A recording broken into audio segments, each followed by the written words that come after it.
Not approaching. Thank you for your kind cooperation. Chair, we're ready to begin.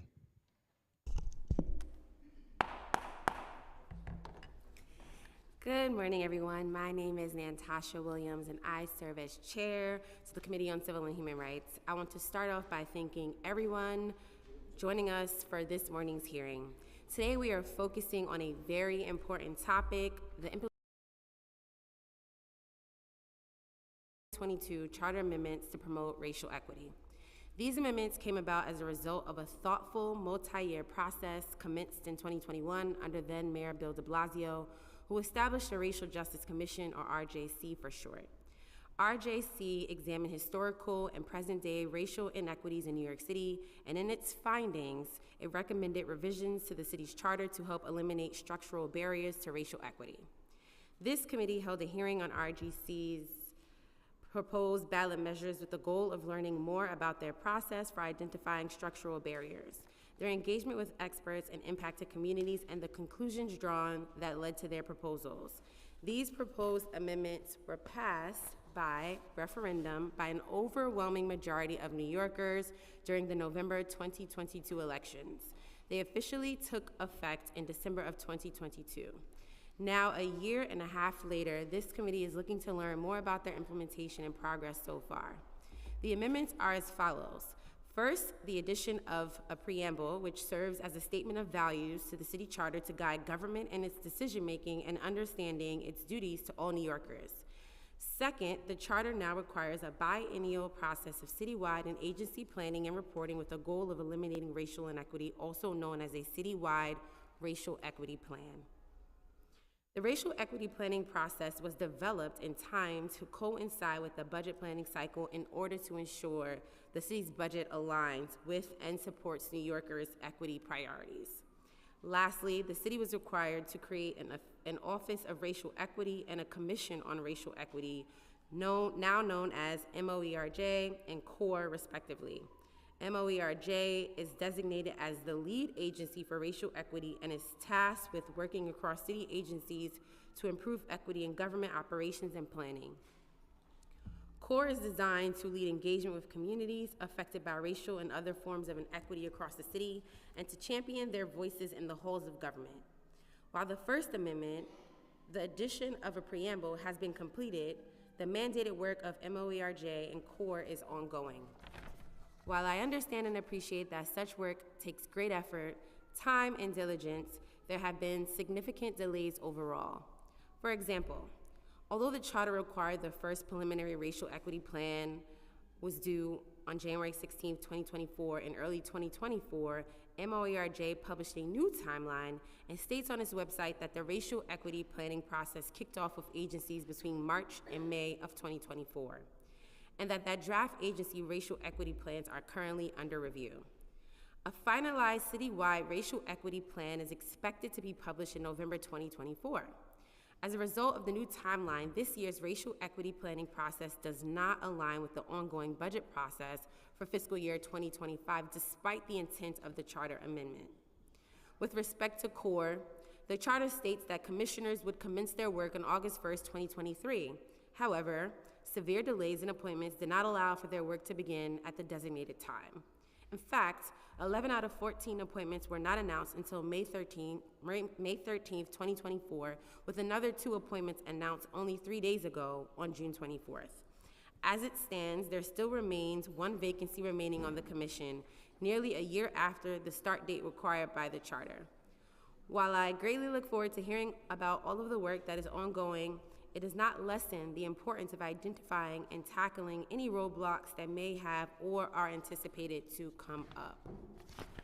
We will also be hearing some legislation today.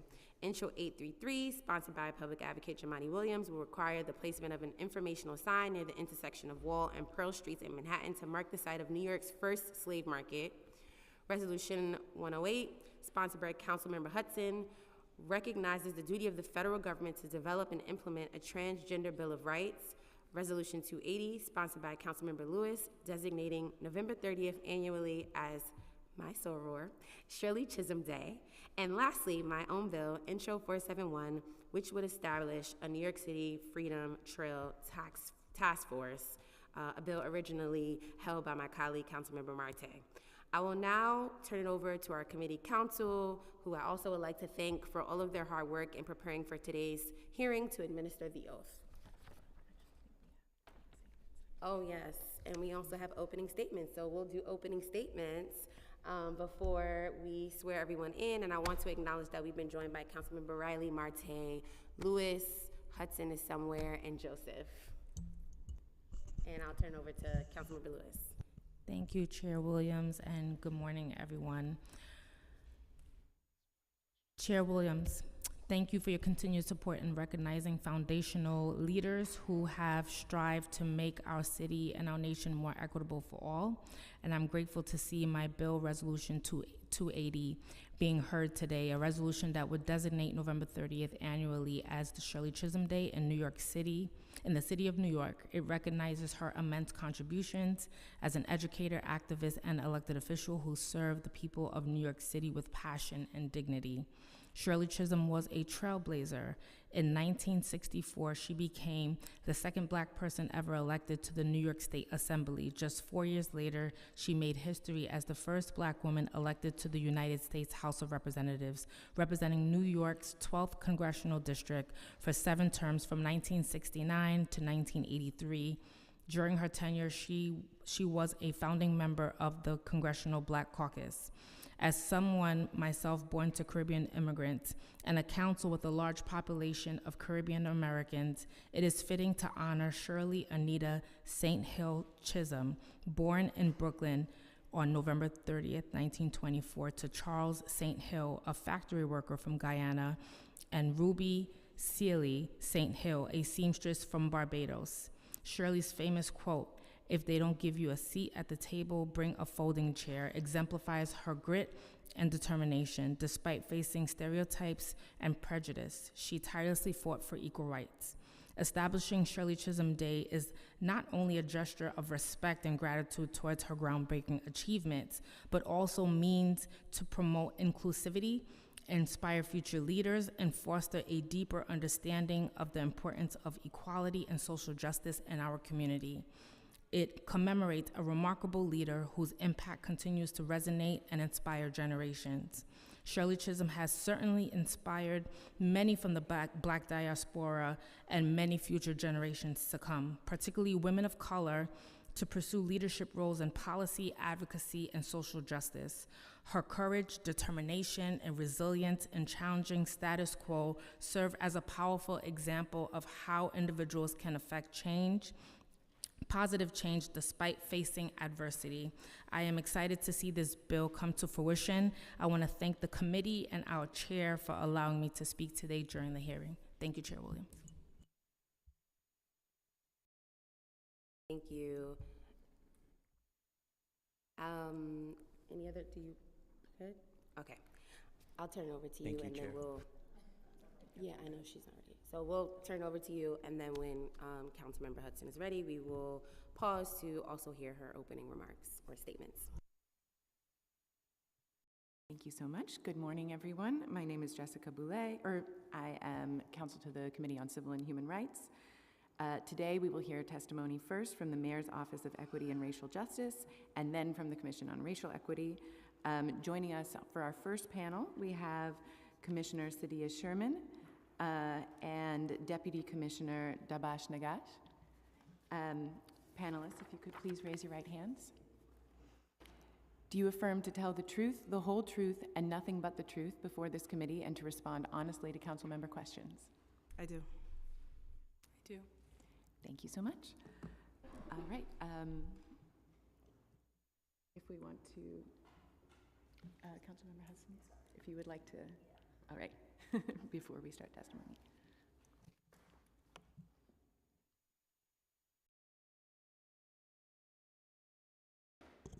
Oh, I thought you were going to call me, but...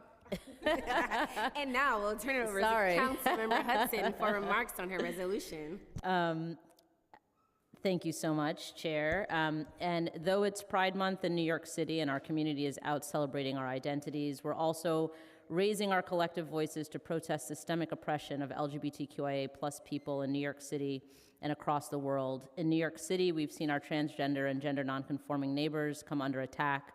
We've had attempts to ban trans-inclusive books and prohibit trans girls and women from playing sports right in our backyard. We purport to be an inclusive, welcoming city, but that's not the case for transgender and gender nonconforming people.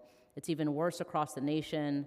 Last year, at least 32 transgender and gender expansive people were murdered, half of whom were Black trans women: Amber Minor in Missouri, Amiri Reed in Ohio, LaKendra Andrews in Louisiana, Ashia Davis in Michigan, and Ashley Burton in Georgia, to name a few. So the bill that is being heard today is of utmost importance, and I thank you. Thank you. And with that, we can turn it over to you, Commissioner. Thank you.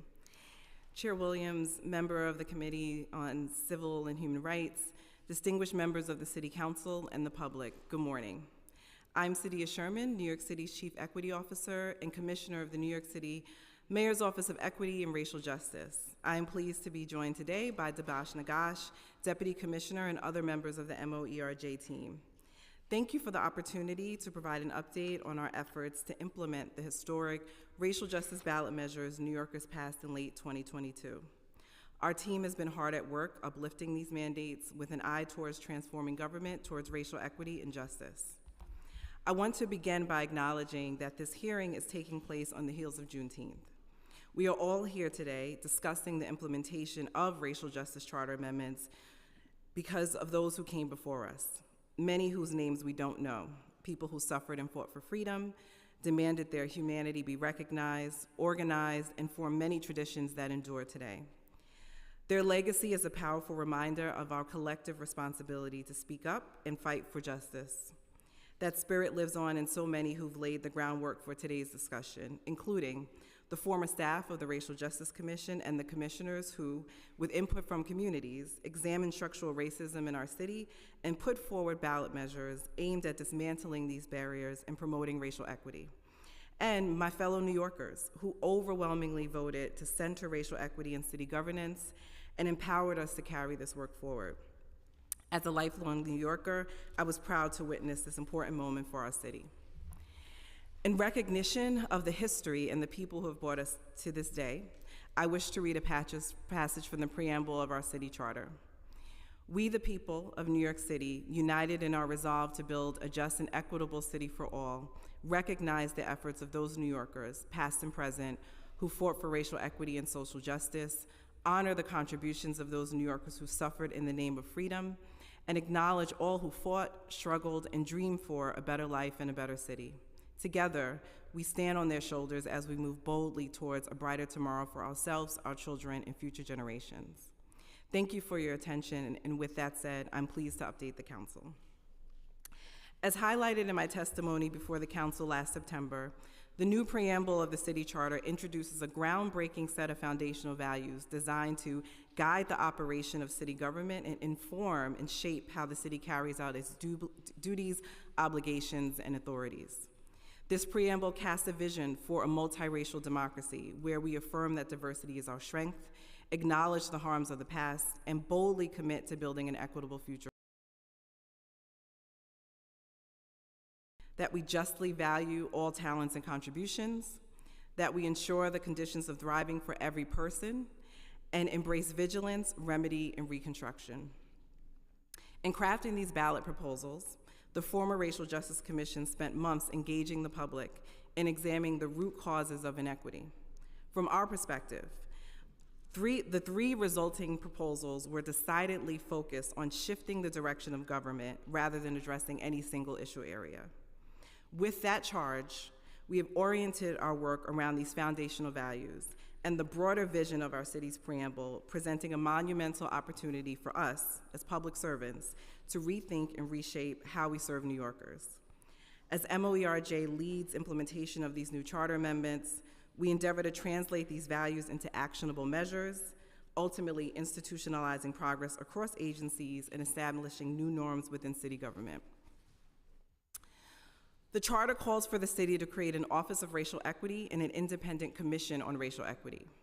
In October 2023, MOERJ, which is the city's Office on Racial Equity, was announced alongside the Commission on Racial Equity. Leading up to the launch of these two new entities, our office spearheaded months of planning work across the administration to identify and secure fiscal resources, outline preliminary staffing structures, began to establish personnel and other administrative systems necessary to hire staff, and ensure a solid and sustainable operational footing, all while continuing equity work underway prior to passing the ballot measures. Amid a challenging fiscal environment, MOERJ and CORE were among the new needs met in the city's FY24 budget, with the administration affirming its commitment to building the dedicated infrastructure needed for long-term racial equity work within city government. As we continue to thoughtfully grow our team and develop processes and systems for our nascent agency, we are keeping MOERJ's long-term goals in sight to ensure the city has a strong equity infrastructure for generations to come. While continuing to operationally stand up our new office and implement existing work, we also convened an advisory board of diverse leaders across the city and nation to provide high-level guidance on implementing the ballot measures and transforming government towards racial equity and justice. Drawing on their significant experience implementing and scaling strategies across government systems, the advisory board has been instrumental in helping our team build a strategic framework for advancing structural reform through the racial equity planning process and other areas of work overseen by our office. We extend our deepest gratitude to the advisory board members for their service and unwavering commitment to building an equitable New York City.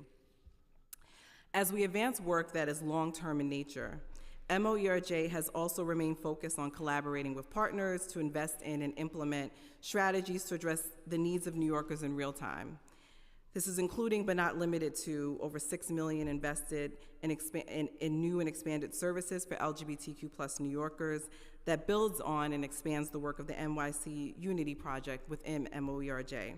Partnering with SBS to launch merchant organizing grants to support diverse communities, many hard hit by the pandemic, including building vibrant neighborhood business communities and commercial corridors. Working with our internal task force on racial inclusion and equity and community groups to identify existing and new strategies that can be targeted to help address long-term disparities in the Bronx. And collaborating with the city and public partners on the citywide expansion of the Save for College program, New York City's Universal College Savings Program. The charter requires the city to produce a citywide racial equity plan, inclusive of individual agency racial equity plans on a biannual basis. Per the city charter, the city's racial equity plan should encompass outcome measures, short and long-term goals, and strategies to reduce racial disparities. The Commission on Racial Equity ensures community voice is brought into the process, proposing community equity priorities and outcome indicators for possible inclusion in the plan. The MOERJ team has been diligently working to roll out the city's inaugural citywide racial equity plan. We have designed a planning process that is first and foremost focused on structural reform and moving government towards equity and justice in greater unison. To get at the heart of this, our planning process is focused on the core levers of government: budget, staffing, procurement, service delivery, and policymaking, to name a few. This is not a mere compliance exercise, but an opportunity for the city to pursue long-term transformation. Agencies are examining their priorities relative to the foundational values, assessing disparity data and community equity priorities, and developing short, midterm, and long-term goals and strategies that are responsive. Over the past months, our team has worked on multiple fronts to ensure a successful racial equity planning process. We have briefed senior leaders, identified planning teams across agencies, developed planning tools, led full-day training workshops. We are providing continuous support to agencies throughout the process through dedicated office hours and one-on-one technical assistance. This is the first time our city has taken on a racial equity planning process at this scale. Together, we are building a shared understanding of structural inequity, operating with a common set of values, and building the uniform tools and processes needed to upend the way structural racism impacts our city. Agencies have enthusiastically embraced this process. This fall, we look forward to sharing a preliminary plan with the public and a final plan thereafter. Once the plan is released, our work continues, with MOERJ quickly shifting towards implementation and working closely with agencies to advance critical goals, track progress, and make continuous improvements to eliminate racial disparities and promote fairness for all New Yorkers. Simultaneous to the citywide racial equity planning process, we are also working to produce the city's first true cost of living measure. As outlined in the charter, the New York City True Cost of Living measure will establish what it costs to live in our city with dignity, without consideration of public, private, or informal assistance. Recognizing the inadequacy of the federal poverty measure, the True Cost of Living measure will move beyond basic calculations of poverty to capture what it costs to meet basic needs, weather emergencies, and have the economic stability needed to plan for one's future. This measure will analyze costs across various household sizes, age groups, and essential areas of need to create a comprehensive understanding of what it takes to thrive in our city. As one of the first cities to produce a measure of this type, New York City's True Cost of Living measure can help inform state and national policy priorities and help us further advocate for the needs of working people in our city. We are committed to getting this right and taking the necessary steps to develop the measure carefully, including leveraging local and national research. We look forward to providing an update later this year and sharing our full report in 2025. We recognize the painful history of slavery that endures throughout our city and country, and the importance of highlighting that often underappreciated history and the resilience of New York City's Black communities. We are proud of the administration's work happening on this front. For instance, earlier this month, the New York City Landmarks Preservation Commission and Mayor Adams announced More Than a Brook, a Brooklyn abolitionist heritage walk, an interactive audio tour exploring Brooklyn's history related to the national abolitionist movement and the Underground Railroad. In this spirit, the city looks forward to working with the council to advance Intro 1150 by Councilmember Marte in relation to establishing a New York City Freedom Trail. Furthermore, the city, led by the Department of Transportation, commits to installing or working with a third party to install a new informational sign to mark the site of New York's first slave market near the intersection of Wall Street and Pearl Street. DOT looks forward to continued discussions with the public advocate and historians to identify appropriate location and content for the sign in response to Intro 833 presented by Public Advocate Williams. At a time when diversity, equity, and inclusion initiatives are under attack nationally, our city has an opportunity to demonstrate how government guided by racial equity and justice works best for all in our city and therefore across our nation. Over the coming months, we will steadfastly advance these major government reform efforts while continuing to roll out new equity initiatives from our office. Recently, we were proud to announce the launch of NYC Her Future, a new companion office to the Young Men's Initiative focused on developing programs and addressing disparities experienced by young women and girls. Furthermore, as we close out Pride Month, we are thrilled to continue sharing investments through the NYC Unity Project, including the recently announced expansion of the Family Acceptance Program focused on LGBTQ+ youth. Thank you again for the opportunity to discuss our efforts to create a more just city. We welcome you. Thank you, and thank you for your testimony. So I have a few questions on appointments and staffing. So Commissioner, prior to your appointment as Chief Equity Officer for MOERJ in October 2023, you had already been serving as Commissioner for the Mayor's Office of Equity, known as MO, since May 2022. Is that correct? I think that's correct. Yes, that's correct. It was not until October 2023, nearly 1 year after the charter amendments took effect, that the mayor formally established MOERJ. During that interim year, can you tell us about what preparations, if any, the Mayor's Office of Equity was able to undertake to prepare for MOERJ's launch? Sure. So between that period between establishing and transitioning to the Mayor's Office of Equity and Racial Justice, there were a number of steps that we took to really make sure that we were setting up a new office. And just to give some context, our transition from the Office of Equity to the Office of Equity and Racial Justice was not a turnkey operation. It literally is standing up a new agency, right? New budget, new hiring systems, new civil service titles, et cetera, to really make sure that we're standing up a fully functioning team. So our first step was making sure that we secured the budget in the next fiscal year. We spent a lot of time doing strategic planning, building out staffing models, as well as prospective staffing models for the Commission on Racial Equity as well.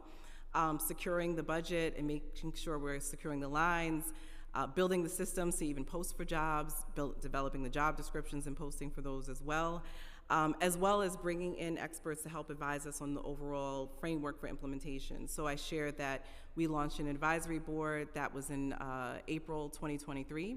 That advisory board included former racial justice commissioners, as well as former city government leaders, former mayors, other folks who've been crucial to change management efforts in city government. And so we worked with them and had their advisement during this period. This is all while still, of course, carrying on the day-to-day work of our office. Okay, and this is kind of like a similar question, but outside of the preparation work you did to stand up the new office, can you share how this new office builds on work that was already being done in the previous office? Sure. So, we are the Office of Racial Equity, but we are, the Office of Equity and Racial Justice to really reflect all the other disciplines that are still part of our office. So while we are carrying forward the charter mandates, gender equity, right, the Young Men's Initiative, and all the other units that were originally part of our team.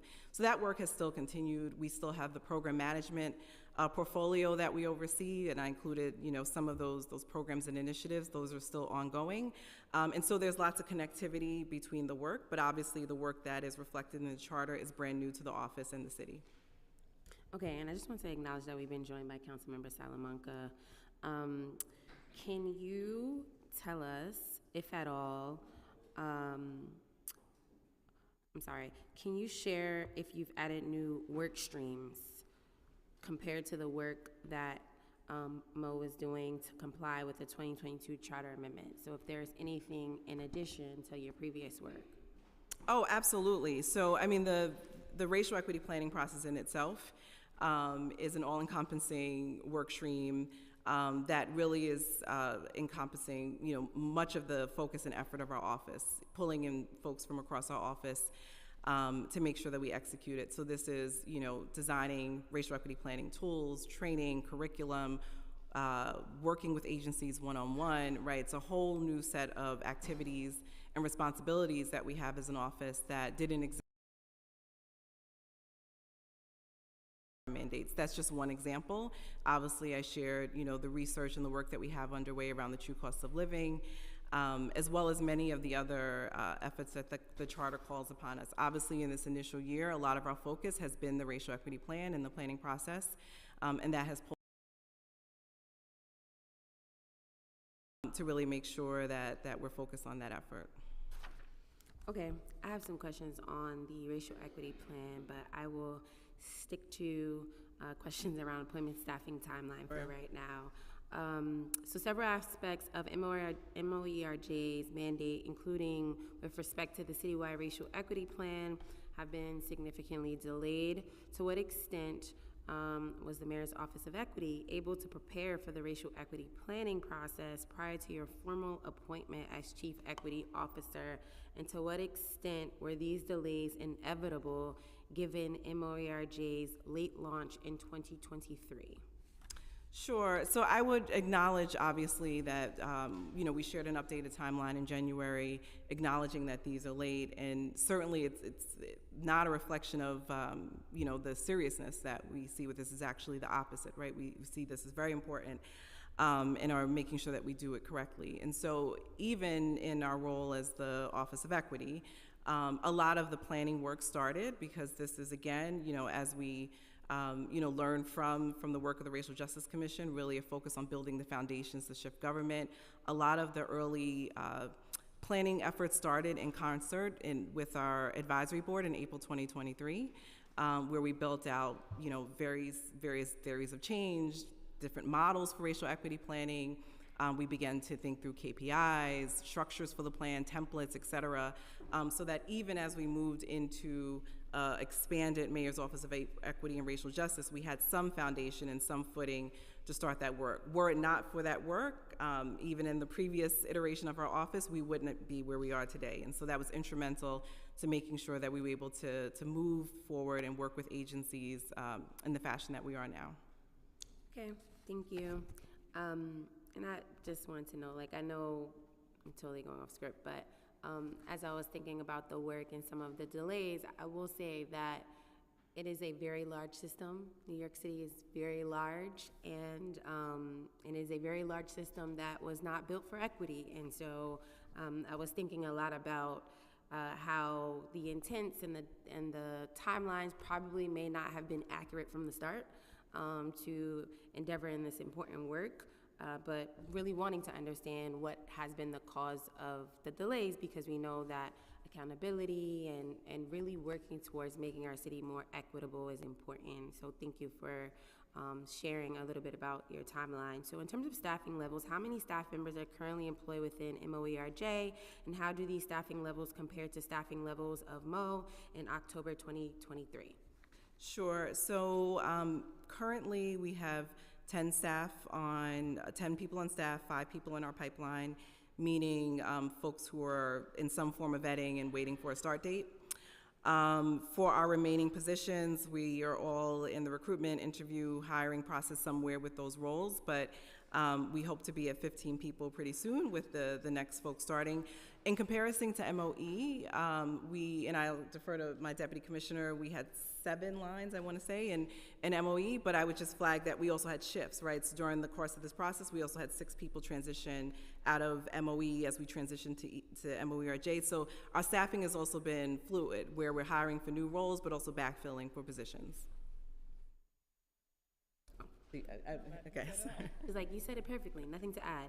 I would just add, also council member, and I know I shared this at the hearing that we had on pay equity not too long ago. Staffing is our greatest priority. I think I speak for myself and our deputy commissioner. Nobody wants our team more fully staffed than us, for sure. And so, we are focused squarely on that. We're advertising online, we're on LinkedIn, we're on, Idealist, a number of sites. Will be at the city's hiring halls. And so we're really all hands on deck to try to make sure that we find the right people, and we do it thoughtfully, but really build a strong foundation for this team. Awesome. Are there any open vacancies? Is the 5 in the pipe the vacancies that you mentioned, or is there separate lines that are current vacancies that are not included in the 15? And if so, are they currently any ongoing hiring process? You kind of answered that question, so I guess if you could just share what the vacancies are, if you have them. Sure, I can jump in on that. So we have a total of 38. Well, when we're fully staffed, we're at 38. So 38? Yes. Mm-hmm. So as we bring on these additional 5 folks, we'll be at about 15, and then we're in parallel continuing to hire for additional positions separately. And I'm happy to share a full list after the hearing, if that's all right. We have several of those positions posted as well, including a general counsel role. Did you say 38? Correct. Okay. And I should mention that includes positions that will directly work on the racial equity planning and the charter amendments, but it also includes positions related to the work that Commissioner Sherman mentioned for NYC Her Future, which is a new unit in the office. Okay. I think I'm confused, but it may be me and not you, so please allow me to clarify.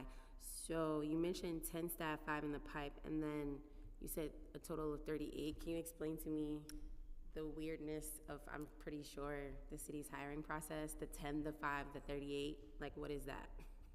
Sure, absolutely. So the 38 is just the total within our office. That includes like the different commissions and... That includes all of, yes, this is, yeah, I Help understand me the confusion. understand, I'm not in the inside. So that includes all of the personnel lines within the Mayor's Office of Equity and Racial Justice within our mayoral agency.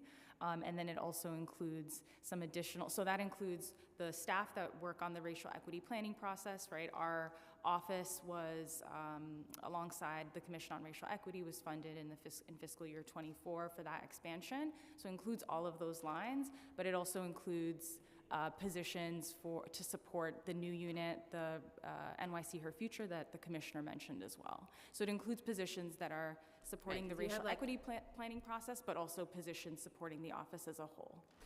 Because you have like different commissions and initiatives, and so the 38 encompasses all of the things. So, Sure. So it's a little complicated, and we can also follow up if it's helpful Okay. too, but just big picture, as Deputy Commissioner Nagash shared, that includes everyone who's within this new mayoral unit. The new mayoral unit, right, this new budget unit includes everyone tied to the racial equity mandates and the new team that was created for NYC Her Future. The offices that report to me as Chief Equity Officer, like Commission on Gender Equity, Young Men's Initiative, for instance, all sit in different budget areas and are part of our overall team. And so we're not speaking to those teams, right? So we can also give you the big picture of all of our various teams that report into me, but for the newly created positions, those are the 38. And of those 38, we have 10 incumbents, 5 in the pipeline, and we're hiring on the rest of the lines. Okay, so the vacancies make up like pretty much 38 minus 15. Exactly. Thank you. So how are staffing levels projected to change in FY 2025? And I guess if I could guess based off of what you've just answered, and you can just tell me if I'm right or wrong, you would be seeking to fulfill the full 38 positions. There are no additional positions. It would just be a fully functioning office with all 38 positions Exactly. filled. We Okay. move forward with the same head count. Okay. And at the end of FY 2025, does MOERJ project that it will be adequately staffed to fully carry out its full mandate under the charter, or is MOERJ projected to continue ramping up into FY 26? Our goal is to be fully staffed within FY 25. We're aiming to do that by Q2 of the fiscal year, if not earlier. Again, headcount fluctuates, people separate, people join, but we're aggressively hiring. Okay.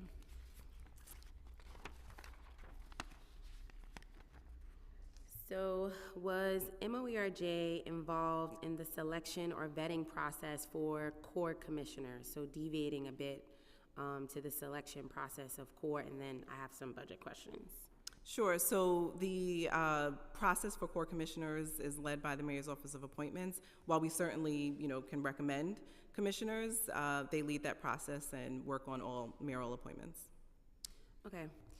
So about the budget, back to staffing and personnel budgets, was the Mayor's Office of Equity able to undertake any preparations for MOERJ staffing efforts prior to your appointment as Chief Equity Officer? I believe you kind of answered that. You mentioned that a part of your preparation was figuring out budgets and staff lines. Sure. We also prepared, job descriptions for all of the roles, did the strategic planning. We also shared, preliminary job descriptions for core to consider as they came on board, and also, worked to stand up some just basic infrastructure so that there were lines, seating, et cetera, available for the commission when the commission was activated as well. The charter states that the budget appropriation for core's expenses during each fiscal year shall be not less than an amount sufficient to fund personnel service costs for full-time and part-time personnel necessary to implement the charter mandated requirements for the commission. What was MOERJ's budget for personnel in FY 24? I will turn to Deputy Commissioner Nagash. For FY 24 is 4.3 million. Was MOERJ able to use all of its resources allocated in the budget for personnel expenses in FY 24? I'm sorry, could you repeat that? I just couldn't hear it. Yeah, just wanted to know if you were able to exhaust the $4.3 million this fiscal year. Yes, so no, we were not. We had some savings for the reasons that Commissioner Sherman mentioned. We were standing up the office. The office was announced in the second quarter of the fiscal year. And as we were standing up the office and posting jobs, that was happening within the second quarter of the fiscal year as well. So all of that funding was not exhausted, and we had some savings. Okay. And in reference to your operational budget, what was MOERJ's total funding for OTPS in FY 24? And was this sufficient to cover necessary supplies, equipment, utilities, and et cetera? Yes, so for FY 24 it was about $600,000. It was enough in that fiscal year. Again, since we're still standing up the office, there's still a lot that we need to do. But we evaluate our budget on an annual basis, and of course, work with our colleagues if anything else is needed. Okay.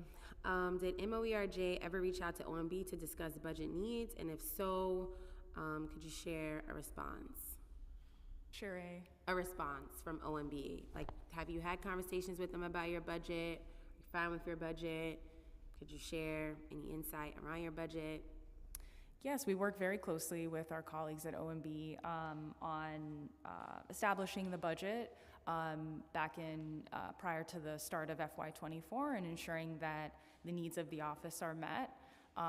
We consistently work with them, between fiscal years, right, as well, between the fiscal year, the beginning and the end, of the fiscal year as well, to just ensure that needs are met, and if adjustments need to be made, that we're connecting with them directly about it.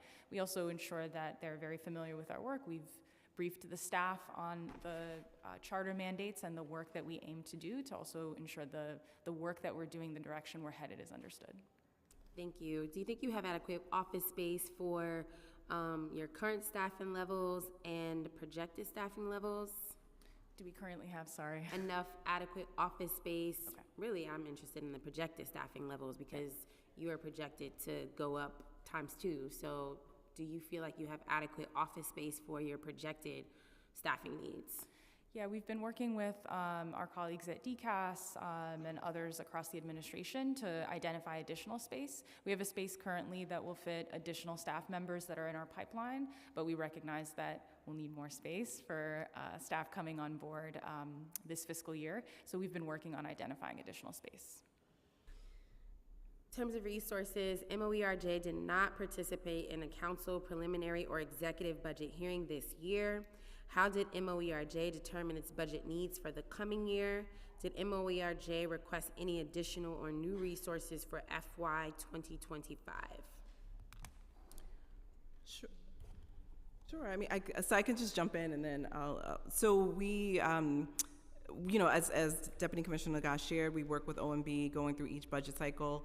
Our head count is remaining the same into the next year, and it's sufficient for our needs, as well as our OTPS is relatively the same. And so I know the budget is still being finalized as we speak, but at least in terms of what was shared in exec, we're about at the same levels, and I think that's consistent for what we need at this point. Answered these questions. What are the key operational costs that MOERJ foresees for FY25, and are these fully reflected in the executive budget? So outside of our personnel costs, in terms of our OTPS costs, we have some potential contracting needs that based on our projected OTPS budget we think will be sufficient to meet. We'll need some additional capacity potentially around some of the work that we're doing on true cost of living or even our planning process. Other than that, we don't have a heavy OTPS spending need at this time, but we've been able to, again, as Deputy Commissioner Nagash shared, have conversations with OMB as we have needs that may emerge throughout the fiscal year. Okay, a few more questions. I'm going to ask a few questions about fulfilling the mandate and get a little bit more into the racial equity plans. So one of, as you have also mentioned, the most important mandate is to lead a racial equity planning process that will result in a citywide racial equity plan. The Charter's racial equity planning schedule is meant to ensure that racial equity priorities can be considered and reflected in the budget planning process. I know I would love to see that report as a council member and also a member of B&T to make sure we are being equitable. So I'm looking forward to it. And so despite the delays in the formal racial equity planning process, has MOERJ been able to engage in the city's budget process for FY 2025? So outside of the needs for our office or programs that our office is connected to, we haven't been part of, the overarching budget negotiations, but we do know that going into the next budget cycle, the city will have a citywide racial equity plan. It will express the priorities of all agencies, but also of the city overall, right? Our office is responsible for building the citywide plan, which is a collection of those agency plans, but also the priorities of the administration. So as we go into FY26, we're excited for the city to have a plan that's strong, that's meaningful, and that will express those priorities. I would just also add, as I shared, we started an advisory board as we went through the planning process. OMB was also part of that advisory board, right? So as we thought through the racial equity planning process, how we wanted to structure it, how we designed the process, they were also partners to us to help us translate the types of tools that they need as they assess the budget, for instance, the types of uniformity of definition of process across agencies, right? So that they have some objective criteria that they can use as they actually review that plan. They've been valuable partners and thought partners in thinking through change management in city government. And so as we go into the FY26 budget cycle, I think, it's promising that the city, the council, and the city at large will have this plan to reference. You mentioned objective criteria. Can you share, if at all, like objective criteria that has been discussed or decided upon in terms of like how to assess the budget for equity? Sure. So we are, as we go through the racial equity planning process, as I shared, we've asked agencies to really focus on the core levers of government, right? And so, we've spent time looking at plans from other cities. We, again, spent lots of time in conversation with our advisory board. While we anticipate certainly having a plan that has a number of programs and initiatives and policies, what we're really looking for is a plan that has a number of long-term goals that are tied to how and where we allocate our resources, how we're addressing past harms, for instance, as well as how we're advancing efforts that are considered to be anti-marginalizing. And so we've worked with agencies to share clear definitions of equity, clear definitions of structural racism, of marginalization, right, to create tools that agencies can use to sort of cross-check the way in which they design programs and policies. These are not designed to be rigid, right, and to lock agencies into any particular way of doing work, but to create some uniform understanding so that when we're using the word equity, we're all operating with the same definition. Yeah, I think from like a philosophical lens, that sounds amazing. Are you able to provide like an example of, something or like a particular item, or use an agency as an example to like help me understand how this, like the theories of what you're doing and the definitions then actually get applied to like the tangible work of a particular agency, and maybe some work they need to do to be a little bit more equitable, or fix their budgets to make sure that it reflects the necessary investments in communities that have been historically marginalized as like a particular criteria that you mentioned? Sure, everything you shared is exactly the way in which we're focusing the plan. That was my guess. I didn't know. So we, so I don't want to get ahead of. We're still working with agencies to finalize plans, and I certainly don't want to get ahead of that. In this planning process, we certainly have used hypothetical fake agencies to help agencies think through their planning process. But I think big picture, what we've designed is a process where agencies are first and foremost re-examining their missions relative to these foundational values. They are then they are next setting short-term goals that are really tied to the disparities that they see in the data. So for instance, if I'm an agency focused on employment and I'm seeing disparities within certain populations, right, I'm setting short-term goals to start to close those disparities, but the goals are very specific, right? The goals may be more than connecting someone to a job, but connecting someone to a job that has a living wage, for instance. I'm then moving towards midterm goals that are a little bit more transformative for my agency. So for instance, thinking through strategies to update my RFPs, for instance, to include some of the values and principles that can combat marginalization, right? And then I'm looking towards long-term goals that are potentially 10 years, right? Or specific districts where we're seeing a disparity that's deeper than the rest of the city. And so that's the kind of exercise that agencies are going through. The charter calls on agencies to certainly have goals that can be accomplished in 2 fiscal years. So you will see a number of short-term goals. Agencies also certainly are lifting up work that's happening across this administration that's aligned, but they also are taking this deeper look at their work, their processes, and will be sharing that in the plan. Okay, so in terms of like the work of your office, these are like literally questions off the top of my head as you're responding. So in terms of the work of your office, is it that like you provided that framework to agencies to then do their own analysis? And is it like, do you have the proper authority to hold them accountable for doing said analysis and like either reporting back up to you or like reporting back to the public? Like, I'm just interested in the workflow of that. Like, is it that you told them this is how you should be looking at the work of your agency, and then like what obligation Do they have to like turn that stuff over in timely fashion, actually implement it, and then like what is that oversight going to look like for the agencies? Because in other hearings with other agencies that have like these oversight like powers, the agencies sometimes do their own thing and don't necessarily comply with another agency's request of them. So just wondering if you feel empowered to do the work you're doing. And then I think my first original question is like, what is that?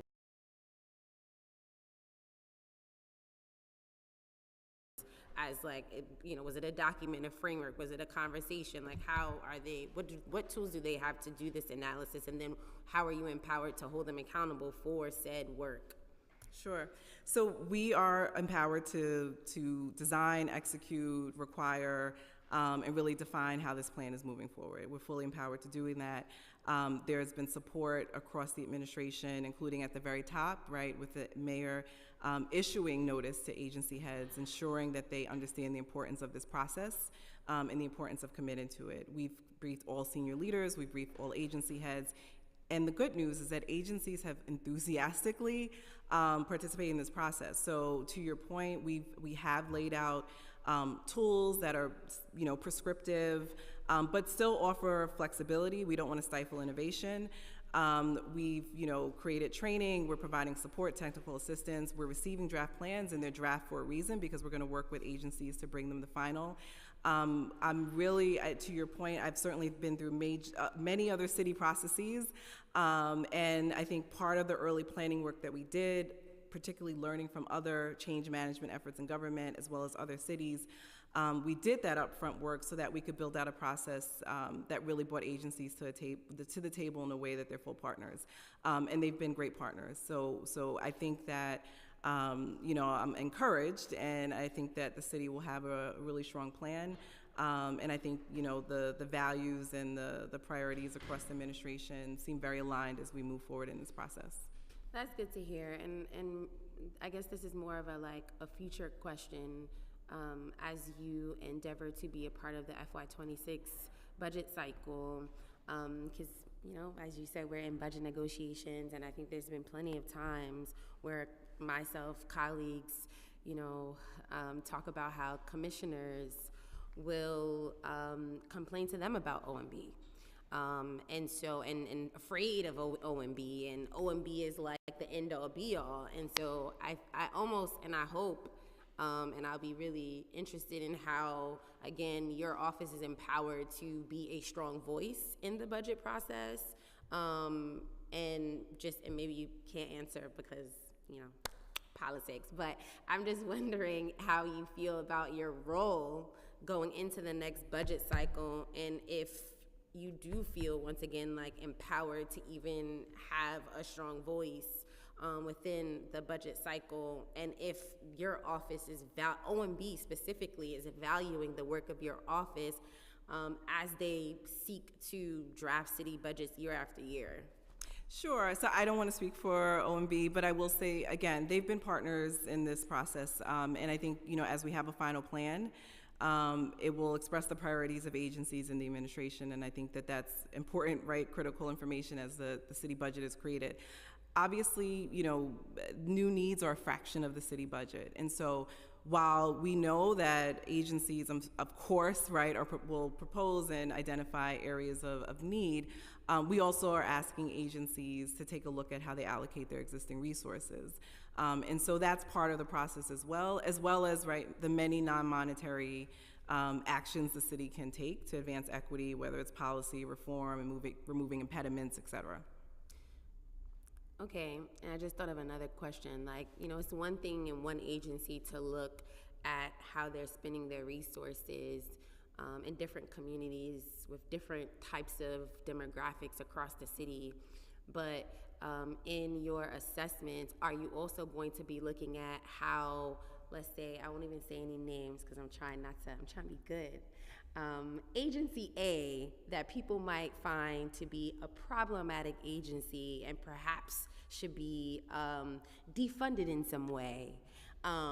because of the work that they've done that some might feel is targeted to certain communities, and maybe looking at Agency B that is doing really great work in areas around equity and improving things for Black folks in New York City, as an example. Are you looking across agencies too to see how funds could maybe be reappropriated to best serve the city more equitably, or is it just focused on like agency by agency spending? Is there any like cross agency work? Because to your point, and I get it, and I understand like OMB's mandate, and so not even thinking about how we can increase money, but how are we spending the $100 billion that we have right now across the city, not just within a particular agency, but across agencies? And if money could be reallocated from one agency to another agency, not just reallocation within the agency, to me that seems something to be analyzed as well. So I'm just wondering if that is a part of your thinking, not just within agencies, but have you also been thinking across agencies how spending could be more equitable? Sure. So we've been thinking across agencies around how goals can be aligned, right? And I think goals then lead to how and where and you allocate resources, right? And that helps that decision-making process. But our focus has been on how we align goals. So while there are a collection of individual agency plans, there is a citywide plan. The purpose of the citywide plan certainly is to cast citywide goals, but also to connect the dots. So a lot of our work is connecting the dots between various city agencies to build alignment, right? And I think that again, creates whatever the priority is. Our job is certainly, we are not allocating the city budget, right? But I think that we're providing the information and setting the priorities necessary for us to think about resource allocation in the context of those shared goals. Yeah, like in my head, and you can tell me if like this is how you feel the intent of this office, would be implemented, is that there would be, some type of documentation analysis that provides a clearer picture on how the city could be spending more equitably and serving certain communities that have been historically underserved. And then, OMB and whatever agency head would be using that information to craft budgets that reflect whatever, recommendations, reports that you put out. Yeah, and so the plan, I think, provides us an opportunity to identify how resources are, right, or can be allocated across certain communities or certain issue areas, not necessarily how they're allocated across agencies, right, but really organize how it's allocated across the priorities, whether that be, geographic, population, issue area, et cetera.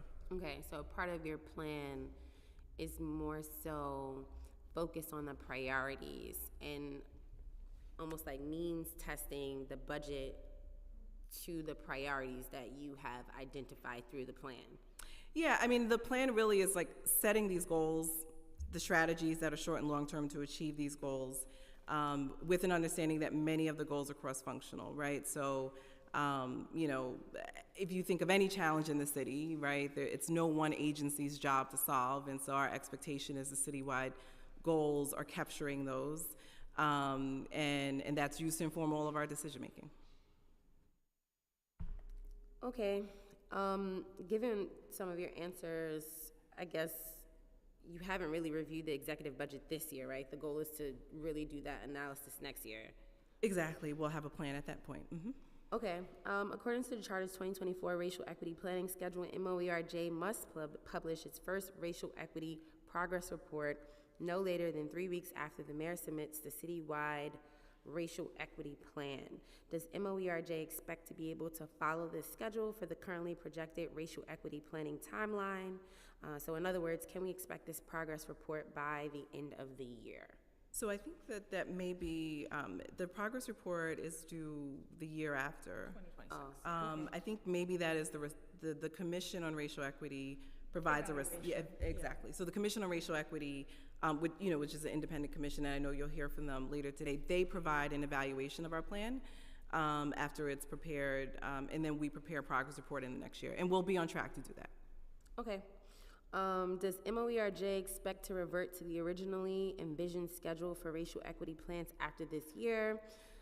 So in other words, will the racial equity planning process for 2026 follow the timeline outlined in the charter? Our goal is to get this back on to the original timeline after this initial report for all of the deliverables. Thank you.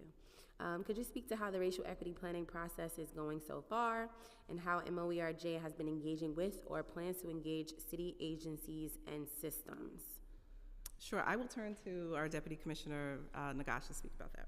Yep, so as the commissioner mentioned, we've briefed our leadership here at City Hall. We've also briefed our agency commissioners, chiefs of staff, other leaders within the administration. We spent a considerable amount of time also preparing to kind of what we're calling like onboarding agencies into the process, training them and ensuring that they have the understanding, we have shared understanding of the language that we're using, the work that we're doing, and the goals that we're setting, and give them the tools, as I said, that they really need to complete this, to complete their plan. We've also been meeting with agencies one-on-one to just brainstorm and be a thought partner in this work. As the commissioner mentioned, you know, we've had a number of agencies that are just extremely excited to move this forward, have a lot of ideas. We have, you know, city staff who have been with the city for a long time and have also been doing equity work just in their, you know, divisions or working to push it forward within their agency, so they're excited to build on that. So we're providing one-on-one support, technical assistance. We've recently hired a director of equity planning and technical assistance who's helping to lead that process as well. We're, you know, utilizing a collaborative process once draft plans are submitted to really review them, understand them, and see how we can partner to just finalize them and ensure that they're quality, they're transformative, and they, you know, meet the demands of the charter, what the charter is asking us to do, what New Yorkers have asked us to do. Thank you. And you kind of somewhat answered the next question, which is how would you describe agencies' general level of preparation for engaging in this racial equity planning process? And it does seem, as you mentioned, that some agencies might already have an equity officer or, you know, someone that is serving in an equity-like role already doing this work. But I don't know if you have anything else to add in terms of the general sort of level of preparation that they have to engage in this process. Yeah, I would add that, you know, I think we recognize that every agency is in a different place. So what we're trying to do is, you know, understand where they are first and foremost, you know, meet them where they are and then see, you know, where we need to go to meet the goals of the plan and what the charter has asked us to do. So we have, you know, general tools and resources that we're providing, but, you know, when we're connecting and meeting with agencies, we're also asking them what they need from us. Maybe that's outside of that frame, you know, what we've provided so that we can ensure that they have what they need to move forward. But yeah, I just would, you know, reiterate, we have agencies that are really excited to do this work. Awesome. And, you know, understanding that no agency is alike, are you able to provide like an estimation around how many agencies already have an equity officer or somebody maybe doing diversity? I know a lot of times these positions are sitting in HR offices, like EEO. I feel like a lot of EEO officers and agencies tend to be doing this work. So are you able to roughly say across agencies, you know, how many agencies actually have someone doing this work? Yeah, it could be an estimation. Yeah, I mean, I would, just to answer that, I would say that, you know, what we've asked commissioners and agency heads, executive directors to really do is we don't want to rely on one single person to carry out this work across the agency. It's way too big and a very important process. And we, as the commissioner said, like we want these to be quality plans. So what we've asked agencies to do is really form a racial equity planning team within their agency that cuts across different functions to really ensure that, you know, plans speak to core business and we're not just relying on a single person, right, with an equity title or a particular division to really craft that plan. It has to cut across. Cut across functions if we want to ensure that it's transformative. No, I think that's right. But are you able to share like agencies that already either have a person or an office? As in like a chief equity, like an equity like an equity titled position? Yeah, or Something- someone that may not have like the title equity, but when you speak to them, like their portfolio includes some forms of like assessing equity, whether it's within the agency itself and or the work that they're doing, you know, for New Yorkers. Go ahead, sorry. No, go ahead. We can follow up. I don't have that, like a list like that with me today, but we can certainly follow up. Okay, no problem. And I would just add, I mean, obviously all officers have EEO officers, all agencies have EEO officers who may or may not be involved, or the person in the planning process. All agencies also have chief diversity officers. Usually these folks have responsibilities associated with MWB contracting, but sometimes they have responsibilities that are beyond that. But to your point, there are other types of equity roles in different agencies. Some may not be titled that way too. And this planning process is also helping us identify those folks. Are you intentionally doing that, or is that happening by chance?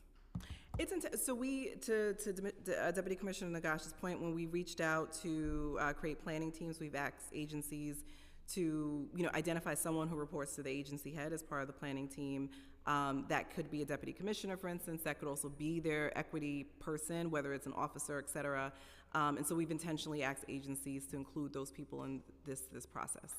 Yep. And I would just also add, we've also asked agencies to include staff that have equity expertise background and already do that work. And that their teams be diverse and reflect the city. I love that. How does MOERJ plan to measure accountability to the city's racial equity plan going forward? So every plan will have a goal, set of strategies, as well as indicators. And so our role as we move into the implementation phase will be to work with agencies to not just track indicators, but also to understand how we're, you know, moving along the process so that we could also mitigate any challenges that are happening. So the progress report will provide that public update. You know, I shared earlier that the Commission on Racial Equity, and I know they've shared a set of community equity priorities. They also, you know, have an opportunity to share potential indicators too, and so that can also be part of the plan. And that's something that we would make sure to track and report publicly as part of our process. Thank you. Almost done. How is MOERJ working with the Commission on Racial Equity in relation to racial equity planning? Sure. So CORE has also been a really great partner in this process. You know, they've hit the ground running and have developed a set of draft community equity priorities. We brought CORE into the training sessions that we've had with agencies so that they can directly deliver those community equity priorities to agencies and explain them, and provide an opportunity for agencies to ask questions, to really understand them, unpack them, so that they can, you know, consider that in their planning process. And so we regularly exchange updates, information with CORE, and we look forward to sharing a draft plan with the Commission in the fall. Thank you. Just a few more questions. Measuring the true cost of living. Could you describe MOERJ's work to date to develop, implement, and report on the true cost of living metric that the 2022 charter amendments require? Sure. So we, as I mentioned in my testimony, we've certainly have started some initial research and assessment of various tools and measures across the country, as well as meeting with other folks who've done this research. We've also done some internal assessment. Obviously, the city produces a poverty report, which is different than what this is, right, but also offers us some ideas on how we develop methodology, potential data sources, and how we create something that's sustainable over time. Our work right now, after we've done some of that initial research, is moving forward with an initial methodology from the city. We're also working to bring on some third-party support to increase our capacity as we go through that planning process. Thank you.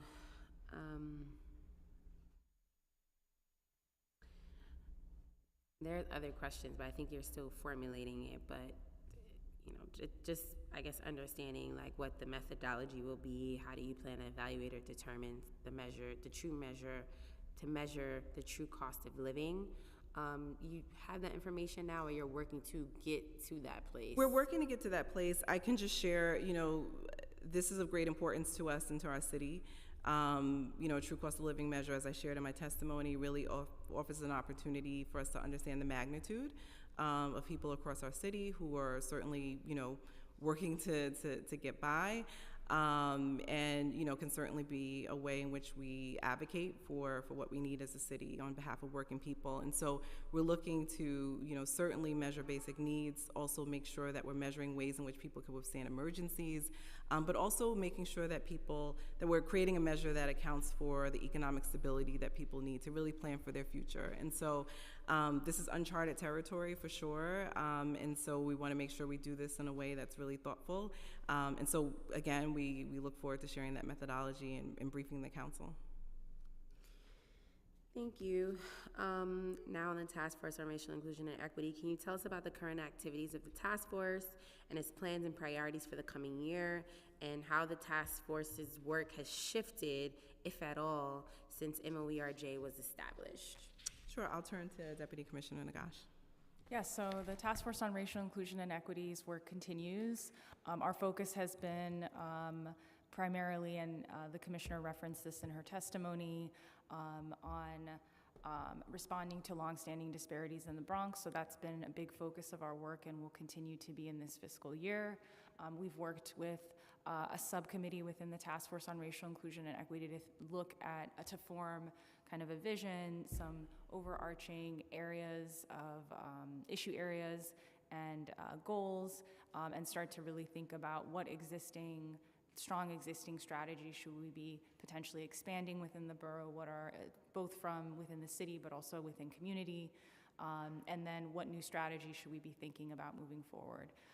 So we've worked with our task force to do that. We've held a number of engagement sessions also within the Bronx to really connect directly with community on the direction of the plan and ensure that it's informed by community, and we'll continue to do that in this fiscal year. Thank you very much for your testimony and answering my questions. I really appreciate the work that you're doing. I know it's very hard work and you have a lot to handle within the next year, so good luck to you. I'm here to be supportive, and yeah, just thank you so much for this very important work. I think more people should know about the work. I think you should be completely empowered, and yeah, just thank you so much for being here. Thank you, especially you, Commissioner. You. I know you're like still not here, so thank you so much. Thank you. Thank you.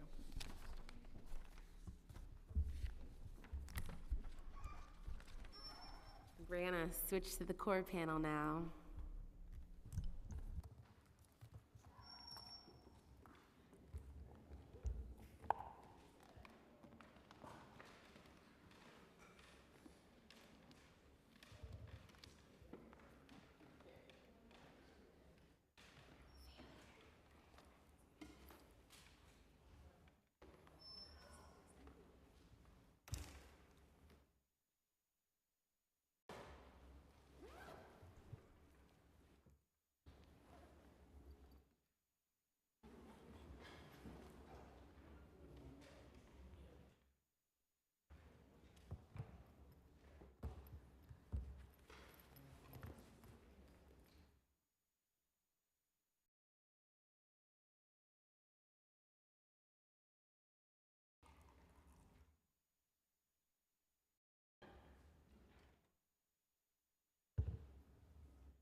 Thank you for your patience. Turn it over to Jessica to swear you in. Good morning still, I think, yes. Thank you for being with us today. I will swear in our new panel now, which is the Commission on Racial Equity. We have the chair and executive director with us, Linda Tigani. If you could please raise your right hand. Do you affirm to tell the truth, the whole truth, and nothing but the truth before this committee, and to respond honestly to council member questions? Very good. Thank you so much. Please begin whenever you're ready. There you go. Okay. Good morning, Chair, Dr. Natasha Williams, and members of the Civil and Human Rights Committee. My name is Linda Tajani, and I have the honor of serving as the inaugural Chair and Executive Director of the New York City Commission on Racial Equity, referred to throughout today's testimony as CORE. I lead CORE in partnership with 13 commissioners and look forward to welcoming one more commissioner to be appointed by Mayor Adams. Today's testimony represents a significant step toward further establishing the commission within city government. CORE's focus is to ensure that members of the public who have inequitable power, who historically have been oppressed and are denied service, are included in the groups that the government feels accountable to. Accountability is critical to democracy and the building of public trust in government. CORE was created to offer a public channel to bring community and government together to transparently discuss how the legacy of slavery and the structural denial of civil and human rights show up in the practice of a multiracial democracy. We are one of a kind. There is no comparable independent accountability body on a local, state, or federal level whose explicit mission is to channel community accountability, to identify and uproot racism in the fabric of our city, and to reimagine a city and a set of social systems centering racial equity and social justice. CORE is a partner to the public and our city agencies in the efforts to advance racial equity in New York City's public engagement, legislative, and budgeting process. Although this testimony is presented in the final days of fiscal year 2025 budgeting process, the budget process is not over. And I hope that the discussion today will encourage members of City Council ahead of any final decisions to reflect on how our city's fiscal year 2025 budget addresses racism, the legacy of historically racist policies, and how our budget can move oppressed communities past mere survival and instead ensure that they receive all of the services they need to live healthy, happy, and safe lives to a place of thriving. Since May, the CORE team has reached over 140 organizations, and their members have consistently expressed excitement for our work. Throughout my conversations with the public, I continue to hear, "I remember this, I voted for it." Many expressed their excitement in seeing the measure they enthusiastically voted for come democratically to life.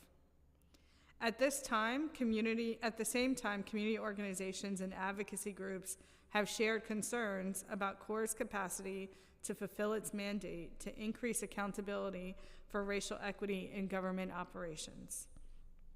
In February 2024, Robin Hood released a new poverty tracker report that shows poverty in New York City rose from 1.5 million to 2 million between 2021 and 2022.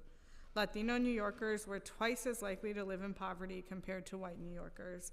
Poverty rates were similarly elevated among Asian and Black New Yorkers, 24% and 23% respectively.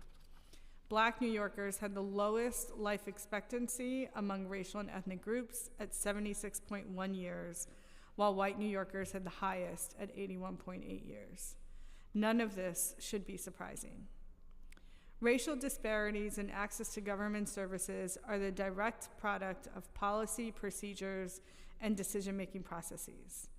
Racism in our operations is not accidental, but rather the result of deliberate decisions, whether they are dictated through the administrative code, agency handbook, funding formulas, or legislation. New York City is operating agencies and programs that were created during or in response to Jim Crow, widespread upset over forced desegregation, and the current attack and rollback of civil and human rights protections. In recognition of these inequities, the New York City Charter outlines 5 pathways for CORE. First, our commission must identify and propose community equity priorities and outcome indicators relevant to the well-being of community members for possible inclusion in the upcoming citywide and agency racial equity plans in accordance with the equity planning schedule. Second, following the releases of the administration's preliminary citywide racial equity plan and of the citywide racial equity plan, the commission shall make a public statement assessing the extent to which the plan is responsive to community equity priorities and make recommendations on strategy, indicators, and goals set forth in the plan. Third, CORE will track and publicly report on the agency and citywide compliance with the racial equity planning process. Fourth, we will receive complaints about agency conduct that may have the effect of exacerbating racial equity disparities, and we will make recommendations to agencies to address such complaints where appropriate. Lastly, CORE is mandated to respond to the requests of the Speaker of the Council and its committees regarding racial equity concerns. Now I would like to turn to the development of CORE and provide updates on our work. In fiscal year 2024, the Commission started with a total budget of $1.3 million, which is separated into personnel services at $905,000 and operating costs at $395,000. Our FY24 budget accounted for 7 staff, including myself, and a small amount of operational funds to conduct community outreach. We accepted a proposed cut under the plan to eliminate the gap, also known as the PEG, in fiscal year 2024 for $451,000, which was covered by underspending and personnel costs due to delay in hiring. The accepted cut is expected to cover the full 5-year target, providing there are no subsequent PEGs. CORE launched on October 11, 2023, 3 months after the identified start date in the New York City Charter, and has since accomplished an extraordinary amount, in my view, in view of the scarcity of resources. As the only staff member from October 2023 to March 2024, I focused on fostering CORE's relationship with the public and government agencies. At this point, I would like to take this opportunity to thank the Mayor's Office of Equity and Racial Justice, who worked to ensure that CORE was in the fiscal 2024 budget, was afforded staff lines, had desk space, and provided support announcing the city's commission, provided administrative support, and collaborating with appointing bodies to identify commissioners. Within my first 3 months, I held over a dozen introductory sessions with organizations that partnered with the Racial Justice Commission. I launched the CORE website with the support of OTI and MOERJ. I reviewed more than 600 applications to fill 6 positions on the inaugural team. Starting mid-March 2024, I began onboarding the first commission staff after 6 months of operating as a team of 1. CORE is closing out fiscal year 2024 fully staffed. On May 13th, CORE released 16 draft community equity priorities, both to the public at large and to city agencies for their review, consideration, and feedback. Prior to public release, CORE held 7 virtual sessions and received feedback from 21 community-based organizations participating in the Task Force on Racial Equity and Inclusion Neighborhood Network Initiative, and from organizations that conduct participatory budgeting to shape the draft priorities. Additionally, CORE commissioners shaped the language and identified inequities that we must address. The draft community equity priorities and public response form can be found on our website at nyc.gov/core. I have included the priorities in today's testimony to be submitted to public record. We have presented at each of the citywide racial equity planning in-person and virtual trainings. We conducted training for 24 community organization staff to further these efforts within their respective networks, and are continuing to receive requests from other partners. We presented to over 160 faith leaders coordinated by the Mayor's Office of Faith-Based Partnerships and at various Manhattan Community Board meetings. We're currently continuing to expand our reach to community education councils, community boards, social justice networks, advocacy groups, faith-based organizations, and other community-based organizations to ensure that we are meeting New Yorkers wherever they are and through service providers they trust. Additionally, I've appreciated the partnership with Council thus far. While launching the draft community equity priorities, I began working with your team, Councilmember Hudson, Councilmember Nurse, and Councilmember Lewis to operationalize how the city can move forward the work of undoing racism through two critical pieces of legislation on reparations, reconciliation, truth, and healing, Intros 242 and 279. CORE remains a partner to all members and staff of City Council and looks forward to exploring how legislation can be strengthened to advance racial equity and social justice, regardless of whether CORE is named. To build on this foundation and fulfill its promise to the electorate, it will be imperative for CORE to receive adequate funding. Now I would like to turn to fiscal year 2025. In fiscal year 2025, I will request additional money to close the CORE funding gap and complete the launch of our charter mandates. In fall 2024, we expect the administration's preliminary racial equity and citywide racial equity plans to be released. Following the release, CORE will have 30 days to review and provide public comment. CORE commissioners are expected to finalize community equity priorities.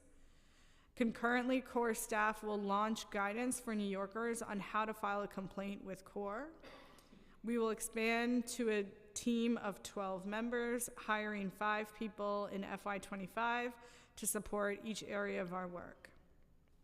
To support the expanded integration and use of data, CORE will ask for a data system lead to manage the collection, tracking, maintenance, compliance, and development of our use of data. CORE will need to expand our team beyond the allocated 5 lines. To fulfill our mandate, we need to grow our research and policy team along with our general counsel and legislative team to support the second charter mandate, the assessment of the administration's preliminary racial equity and citywide racial equity plan, charter mandate 3, which is the subsequent tracking of the final plan, and charter mandate 4 to address complaints about agency conduct that may have the effect of exacerbating racial equity disparities and make recommendations to agencies to address such complaints where appropriate.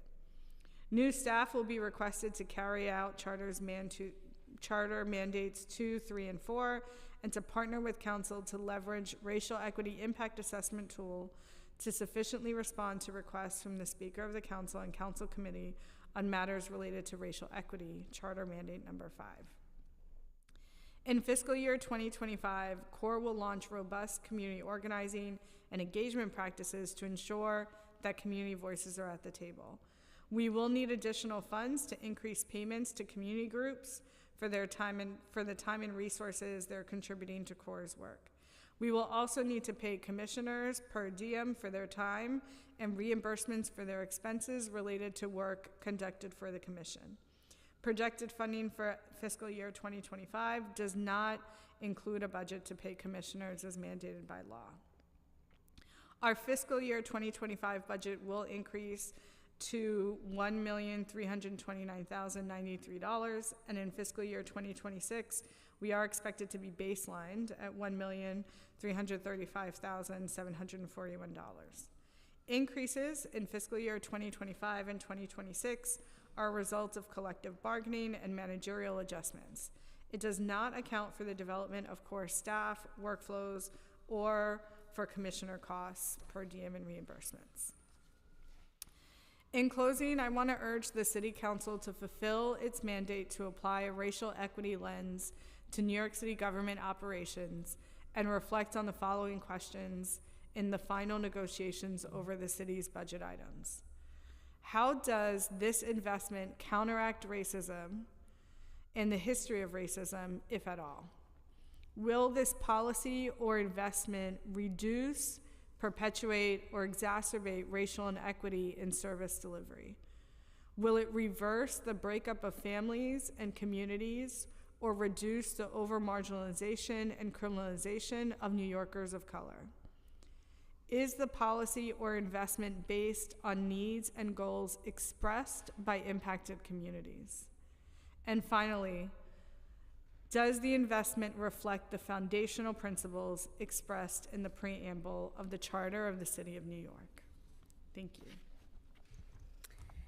Thank you. In my head, I was like, listen, Linda, coming here asking us the real questions.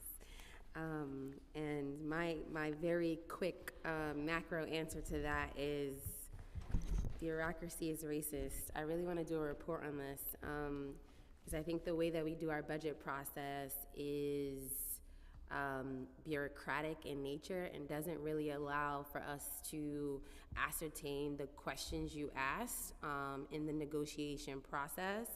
And so it's very frustrating for someone like me who really wants to see some change and, you know, see funding moved around to reflect all that you mentioned.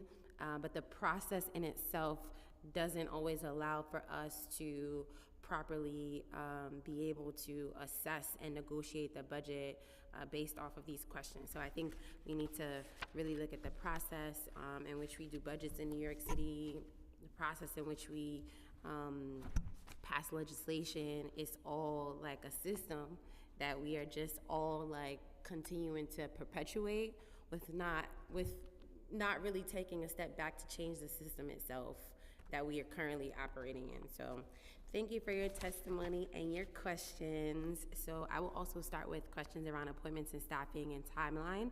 So the charter states that the first term for each member shall commence on August 1st, 2023. Currently, there still remains one vacancy on the commission. Although you've been very busy with lots of things, I wanted to say that too. You have worked very hard since you've been hired under very racist bureaucracy. So additionally, 2 appointees were only just announced on June 24th, 2024, while the remaining appointees were announced on May 13th, 2024. What are the reasons for the nearly year-long delay in commissioner appointments? Thank you for the question. Appointments are made by the appointing bodies. In this case, the 2 appointments that you are referring to are made by the mayor's office, handled by the mayor's office of appointments, so I'd have to defer to them to better understand their timeline. Okay. Are you able to share any information or timeline for when CORE's appointment of commissioners? At this time, we are only waiting for one more commissioner. We are hoping to be able to complete that process before the community equity priorities are finalized, which we expect to be finalized in the fall. However, CORE is not a part of the appointment process, so that timeline does sit with the mayor's office of appointments and mayor's team. I'd recommend reaching out to them. Okay, but is it true that you also do have the power to make appointments on your own? Yes, so CORE is very unique in that we can use our authority to take a seat that has not been filled after 90 days. After doing some research and talking with folks that created the commission, my understanding is that that authority was really intended if an appointment was not intended for the inaugural seats, and if someone was not appointed sort of in the second round of commissioners. I did share with our commissioners that we do have that authority. At this point in time, we have elected not to use it, and we may change the decision in the future. However, we are currently still waiting for the mayor's team to appoint. The appointed commissioners able to begin their work prior to these public announcements? I wasn't on this whole time? Oh gosh, sorry. Yikes, the public missed so many of the important things I said.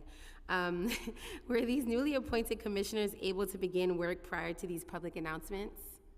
Yes, they were.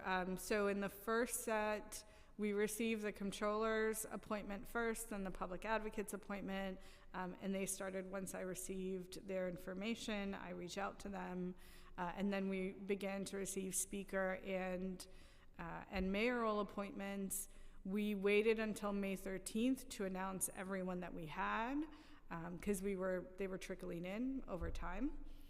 And then called it on May 13th because we wanted to release the draft community equity priorities, and we wanted the public to know who is in the room to help shape those priorities, even though that they were a draft.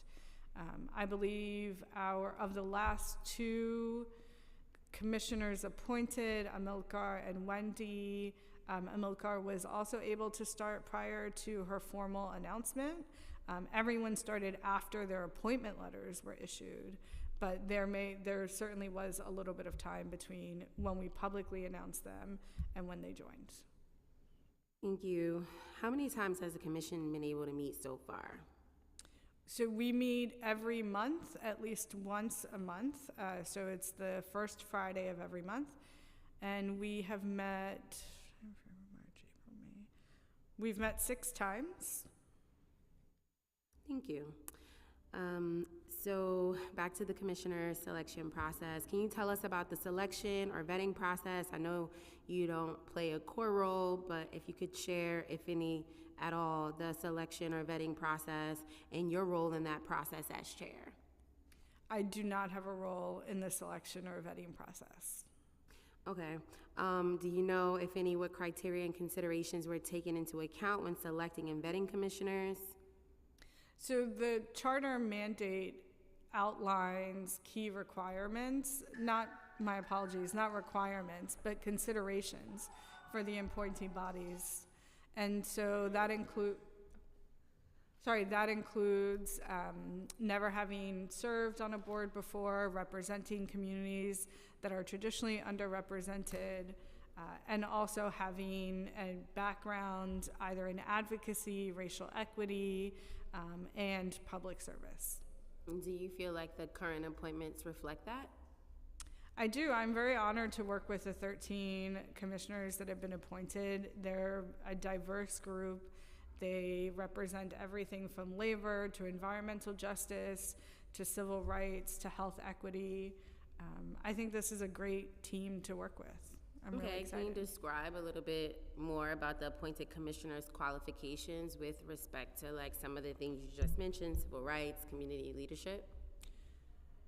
Sure. So we have Dr. Torian Easterling, who was the Health Department's inaugural Chief Equity Officer, and he led the Race to Justice team and health equity, as well as the COVID vaccine equity campaign at the Health Department. So his expertise is both content-based, but also understands the tools that we're going to be using to assess both the plan as well as requests that we get from the Speaker's Office or council committees.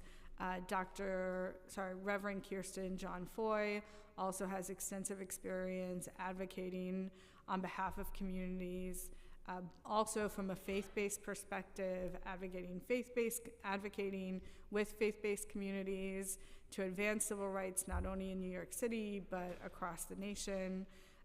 We also have Cristobal Gutierrez, who is a speaker appointee that comes with extensive experience in employment law and works with Make the Road New York. He's a lead attorney there. And I would say just one other example from the mayor's team, we have Andrew K. Gabriel, or Drew Gabriel as he goes by, and he has extensive experience working with young people and really being able to advocate on the needs for individuals under the age of 25. He is also the representative of voices he's the representative of young people or people under the age of 25. I'm going to channel Chair Stevens, who always says this, which is, we always talk about young people, but they're not in the room. Mm-hmm. And I love Drew. I know him, but he's not under 25. So I think it's weird when we say someone represents the voice instead of just getting the voice itself in the room. So nothing against Drew. He's great. Hi, Drew, if you're listening.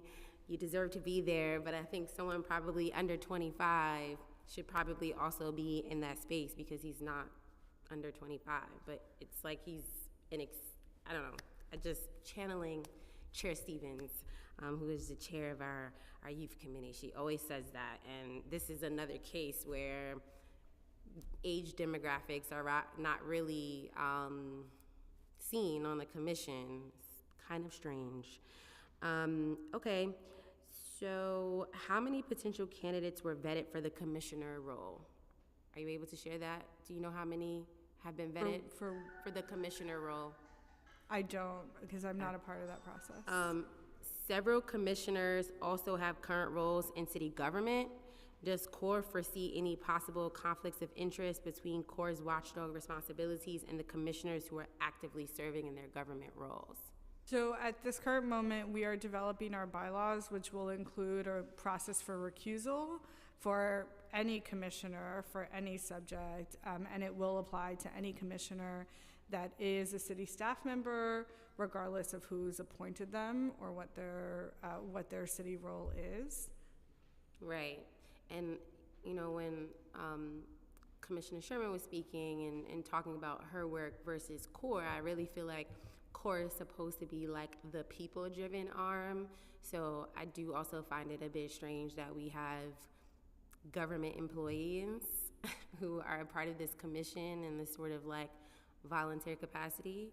I'm not really sure how government actors can speak to community needs as they are also acting on behalf of, you know, their 9-to-5 day-to-day jobs. Like, I don't really understand that. If it's okay, I'd like to offer a point of clarification. Commissioners are, of course, appointed by particular appointing bodies, but this is not specifically a reflection of their day job. When they come to participate in commission activity, whether it is doing outreach with our staff at a block party or at a public event, or if it's to join into a community conversation, they're there representing community, not their appointing body, not their 9-to-5 job. And so in that respect, also commissioners are paid per diem, and they are offered reimbursements for any expenses related to the commission. The only people who are not paid per diem are commissioners that are currently city staff. All other commissioners are afforded that financial reimbursement for their time. Okay, I think similar to my comments on Drew is the same here, where you have an opportunity to have individuals who are directly impacted and maybe, I don't know, arguably closer to the many issues that your office is seeking to address. And so, I mean, I think it's a missed opportunity, and we should have probably really been more thoughtful around how the commission reflects the representation of the city and the intent of CORE. How many staff members are currently employed within CORE? We have filled all of our FY24 lines, so we have 7 staff members. Are there any open vacancies? No. How are staffing levels projected in the next fiscal year? Because I know you mentioned that you would want to potentially increase your staff lines. Correct. So we have 5 additional lines, rather we have 5 lines that are projected for FY25. 4 of those jobs are currently posted. And just to note to your earlier point around youth voice, we absolutely want them in the room, and they are self-determined young people themselves.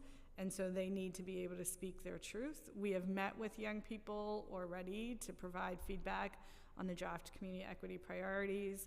This process is open to anyone over the age of 11 and older, which aligns with our Civic Engagement Commission participatory budgeting process.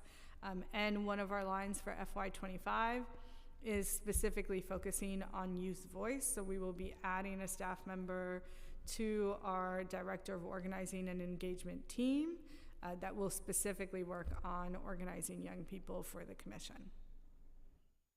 Okay, I mean, in your testimony, you talk about how for now you seem to be okay, but do you want to ramp up in subsequent years? So do you feel or do you project that you will be adequately staffed to fully carry out your mandate? At this current moment, without additional staff, I don't believe that we will.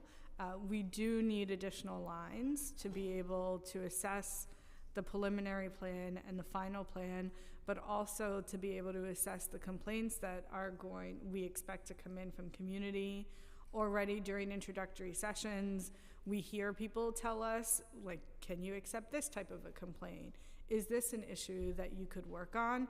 And so I am expecting that we're going to receive complaints in a higher volume. And at the current moment, our staff really can only work on what they have on their plate. Any complaint that comes in would be a stretch if we're not able to add capacity. Okay, so as you ramp up your full capacity, how will work be prioritized with the lower staffing levels? I'm sorry, how will what? So how will work be prioritized with the lower staffing levels? Like, let's say you are not able to ramp up, but your work is going to increase over time. So how will you prioritize your work in lieu of not potentially having enough staffers to complete the work? That's a great question. I suspect at this current moment, both with our 7 staff right now and our 5 staff that will be coming in, we will have at least one person assigned to each charter mandate. We do want to expand the support in core to include college and high school internships, to be able to have year-round interns as well as to have SYEP interns. We're actually going to be bringing on SYEP interns this summer so that we can support organizing and engagement work. And I am exploring other opportunities to bring in researchers and different collaboratives to, one, make sure that community voice is at the table, but also to help with the types of reporting that we're expecting will happen in the fall and then in subsequent years. Thank you. So turning my questions over to budget, and we'll read this again. The charter states that the budget appropriations for CORE's expenses during each fiscal year shall be not less than an amount sufficient to fund personnel services for full-time and part-time personnel necessary to implement the charter mandated requirements of the commission. You did, and I appreciate you talking about your budget, and the FY24 budget was $905,000. Was CORE able to use all of its resources allocated in the budget for personnel expenses in FY24? We had underspending in FY24 because of the delay of hiring. So we did not get to use all $905,000. We were cut $451,000. We accepted the PEG that came from OMB because we had savings from not having been able to hire, or rather, our first staff member didn't start until March. We are expected to spend down all of FY25 personnel costs pretty early in the year because we do have job postings up right now. So we're expecting to hire those 5 additional lines closer to the start of the fiscal year than we were able to in FY24. Okay, turning to the operational components of the budget, FY24 adopted budget allocated $395,000 to OTPS costs, which is meant to cover necessary supplies, equipment, and utilities, etc. Was CORE able to utilize the full budgeted amount? We were only able to utilize a partial amount. That particular budget is used for community organizing and engagement activities. We started our work paying the public, so paying organizations to participate in community conversations, either host them or invite CORE after the draft community equity priorities were released, which means we've only had from May 13th up until this day to plan with organizations. While they're absolutely excited, they've joined introductory sessions, they've joined facilitation sessions, we are now in actual sort of like date mode, and the dates that we're getting from groups is really all set for July. And groups are setting their schedule, they're preparing for their own end of year activities. And so because of that, We had underspending in our OTPS, which we expect to spend down in the first quarter of FY24 because of the number of engagements that we already have on the calendar. Okay, and OMB, you didn't receive a PEG for OTPS. Like, are you going to be able to have that same line item going into the next fiscal year, or was your budget decreased in We OTPS? will have this same line item going into the next fiscal year, and we have already flagged that we anticipate needing additional funds. When we began talking to community organizations this year about funding community conversations, they said that we need to increase the amount, that the number that we were offering, so it's $1,750 to host a conversation, which means we would train one of your community members to lead a conversation on the priorities. One of our team members would be in the room, and one of our commissioners would be in the room, because we do want commissioners to be in the room when people are voicing what their concerns are and any reflections they have to the equity priorities. We then offered $1,000 for any organization that can create the conversation, and then one of our team members would host it, which means they're doing all of the outreach, they're getting the food, they're making sure that people are in the room. Each conversation should have 15 to 20 people. And then the one requirement across both of those options is that community members must be paid for their time, no less than $15, either in a gift card and whatever process the organization deems best. I've received several calls saying that both of those amounts are low because of the amount of time it takes to ensure that you have 15 to 20 people in the room. And so they rightfully so are asking for additional funds to host a community conversation, and we would like to be able to meet that request because they are doing the hard work of getting people in the room and getting folks to meet with us and commissioners. Yes, I concur with that. I sent a mailer, I did emails, we had got another organization to do canvassing of like hundreds of doors for a town hall I hosted a few weeks ago, and there was only like 20 plus people that showed up when thousands of doors got like snail mail, they got canvassed, and I did a robocall, and I did emails. So yes, it is a challenge to really bring people out. So I would concur with that for sure. Was CORE or does CORE have adequate office space for its current staffing levels and projected staffing levels? So currently CORE sits with MOERJ. So we have 7 seats that were allocated to us in FY24, and we have filled those seats. We do not have seats for FY25. We are talking with DCAS and with OMB. I would say as often, probably as once a week, our director of operations and administration is on the phone, really trying to find space for FY25 so that we can bring people on and they have a place to sit. So we're hoping to be able to have a space identified within the next month or two, but again, that's another area that's out of my hands. Government is slow, so if you are not able to have new space within 2 months and you bring people on, do you intend to bring new people on within 2 months, or is it a further projection when you expect people to come on board, new people? That's a great question. I would say the work cannot wait. We are already stretched with the amount of requests that we're getting for community conversations, and we only have 2 staff members in that particular area of work. Thankfully, we do have a work from home policy that aligns with the city's policy.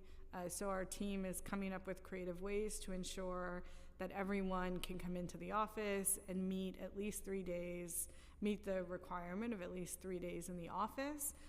But again, we're continuing to work with DCAS and OMB to get into another space or find additional desks in the meantime, but we do need our own office. So essentially you're playing musical chairs throughout the week. I'm sorry, say that So again? essentially, you would be playing musical chairs throughout the week. It would be I hope the that, shared. I hope not. Okay. I hope not. And I will say DCAS is working to identify space, so I feel confident that we'll be able to move into a space, but I personally do not want to delay the work of CORE and what community is asking for. I would say right now it's a hard decision. Okay, so in lieu of adequate space, essentially you are being creative and innovative around how people are able to come in the office and have a place to sit throughout the week.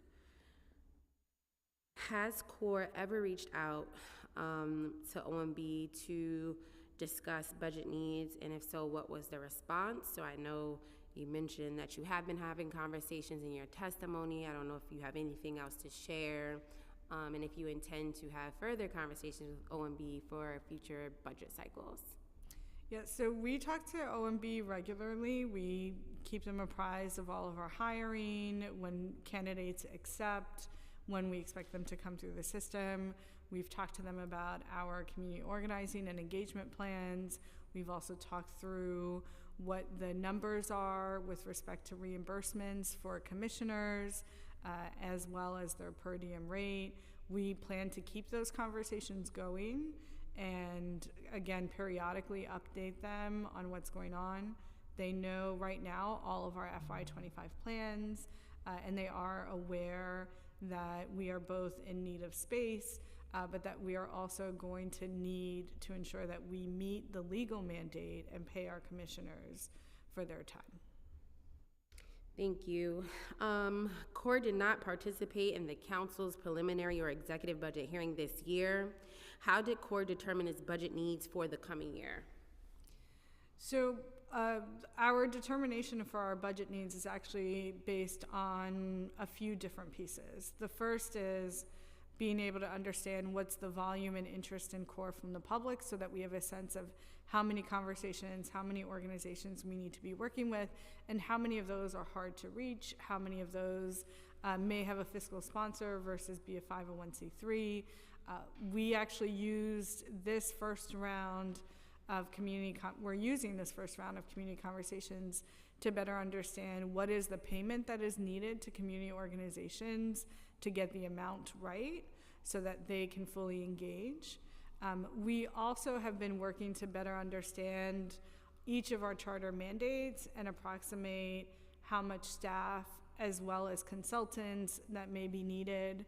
Our communications team has identified a list of both licenses as well as programs, whether they be advertising programs or else, to properly communicate with the public, because we haven't done that yet. We have to purchase some licenses and really raise our social media profile specifically so that we can engage with young folks.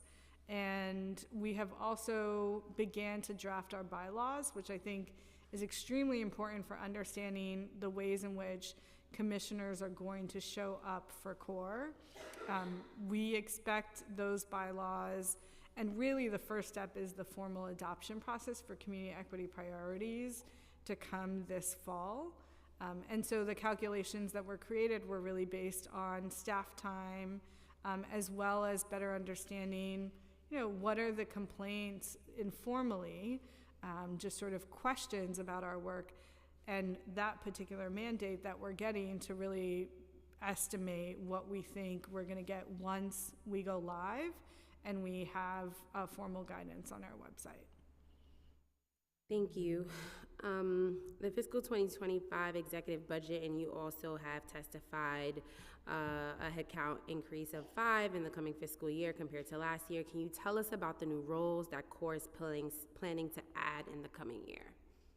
So the 5 lines that we currently have right now, 4 of which are posted, and we're waiting actually just to clarify what the title is going to be for the civil service title for the last one.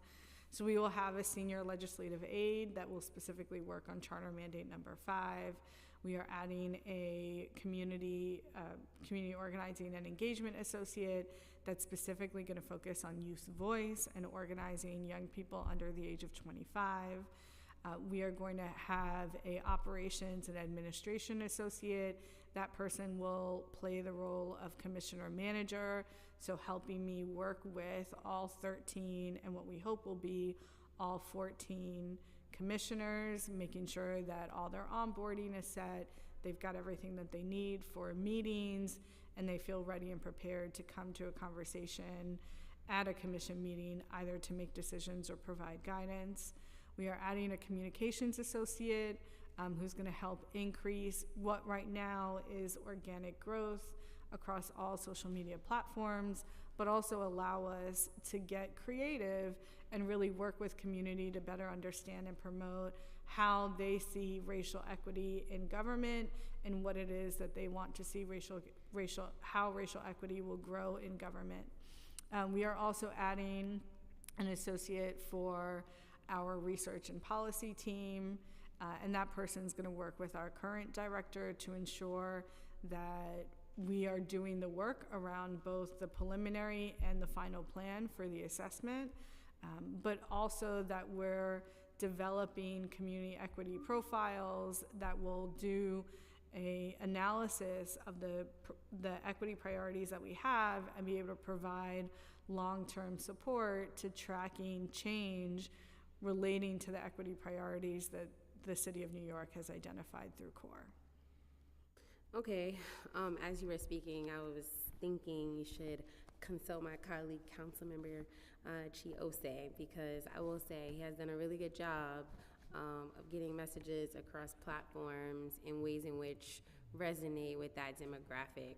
And I also noticed with his page and other pages, I was at a conference and I met a young woman who is essentially tagged herself as a political influencer.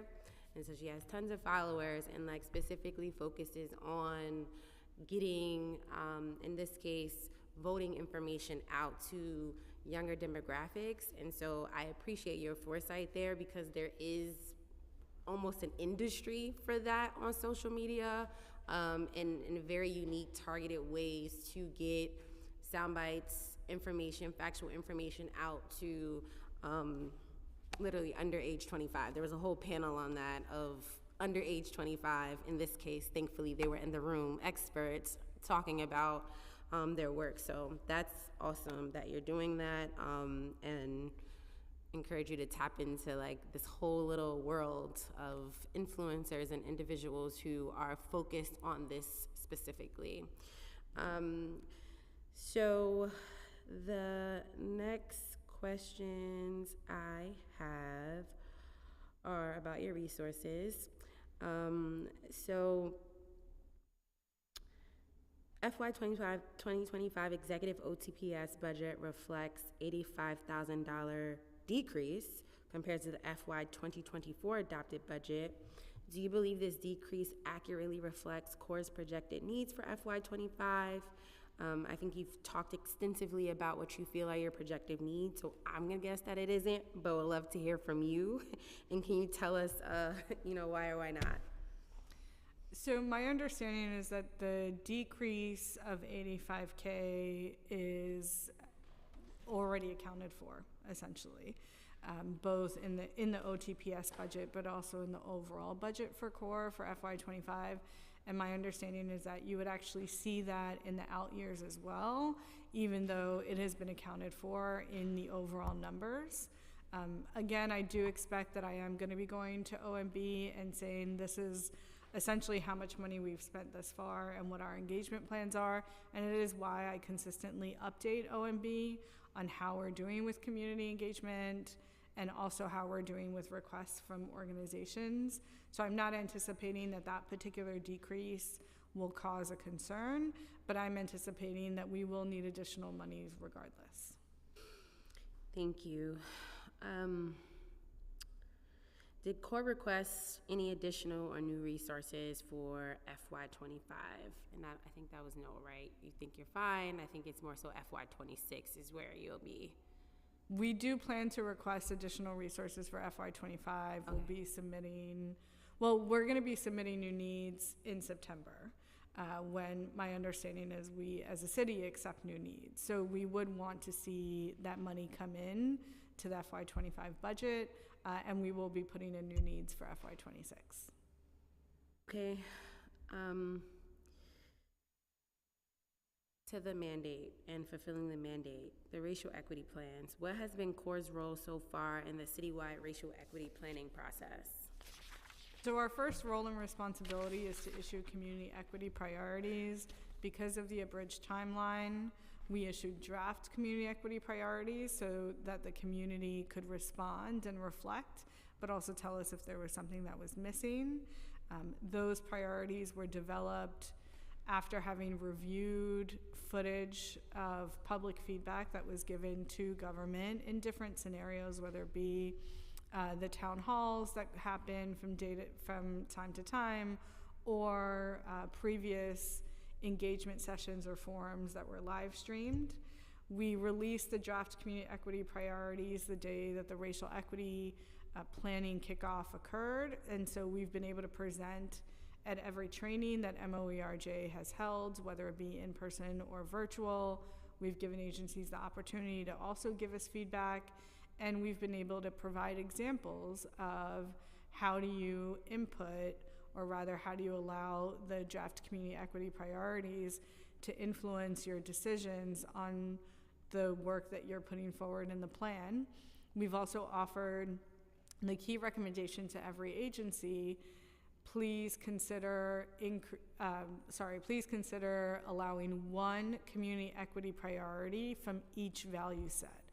So the community equity priorities align with the fundamental values, and we understand that agencies may not be able to take up all 16 at the same time, but they certainly can take up an equity priority in the first value set, which is that our government justly values all talents and contributions. The second one, our government ensures the condition of thriving, and then our government vigilantly embraces remedy and reconstruction. We're offering that they identify at least one equity priority within those sets and include it in their plan.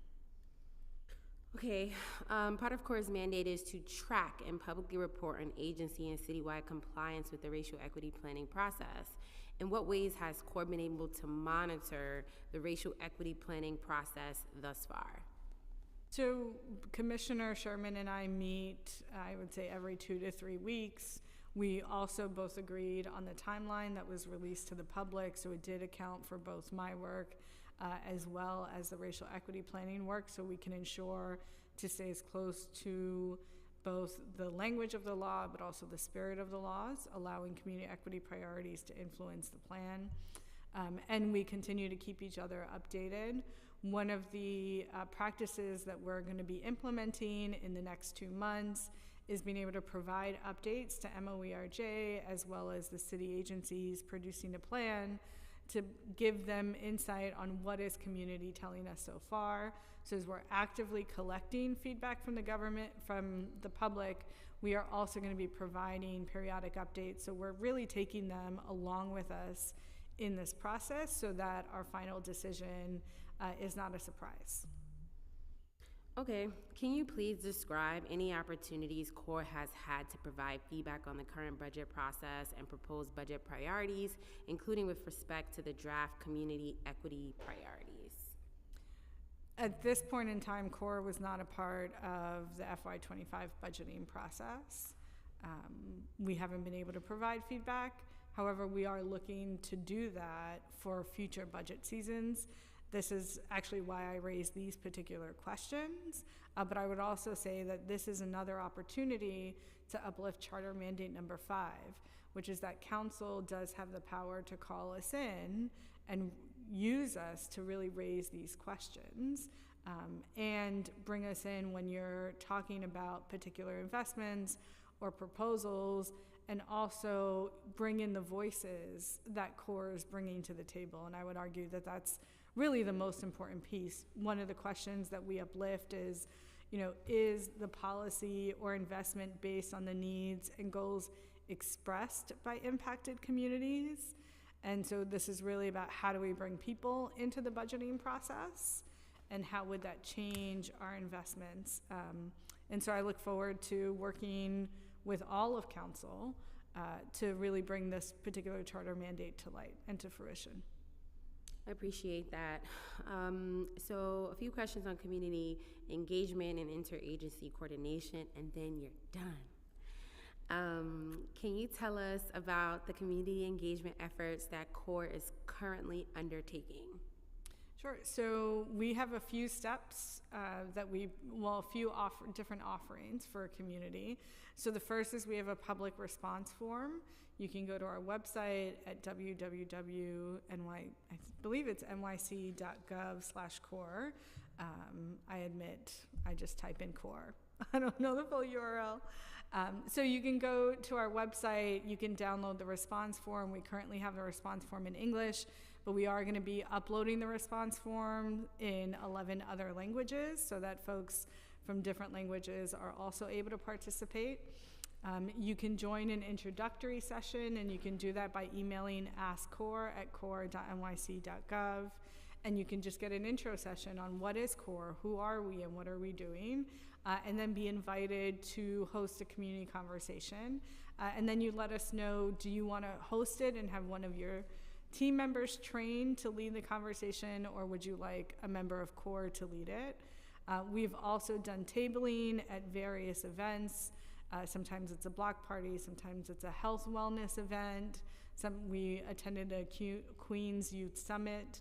And I'm saying we, but I do want to uplift that that's really the Director of Community Organizing and Engagement who started, and on their first day was joining our introductory sessions and then took them over by the end of the week, which has been a huge blessing that they've been able to lead that work.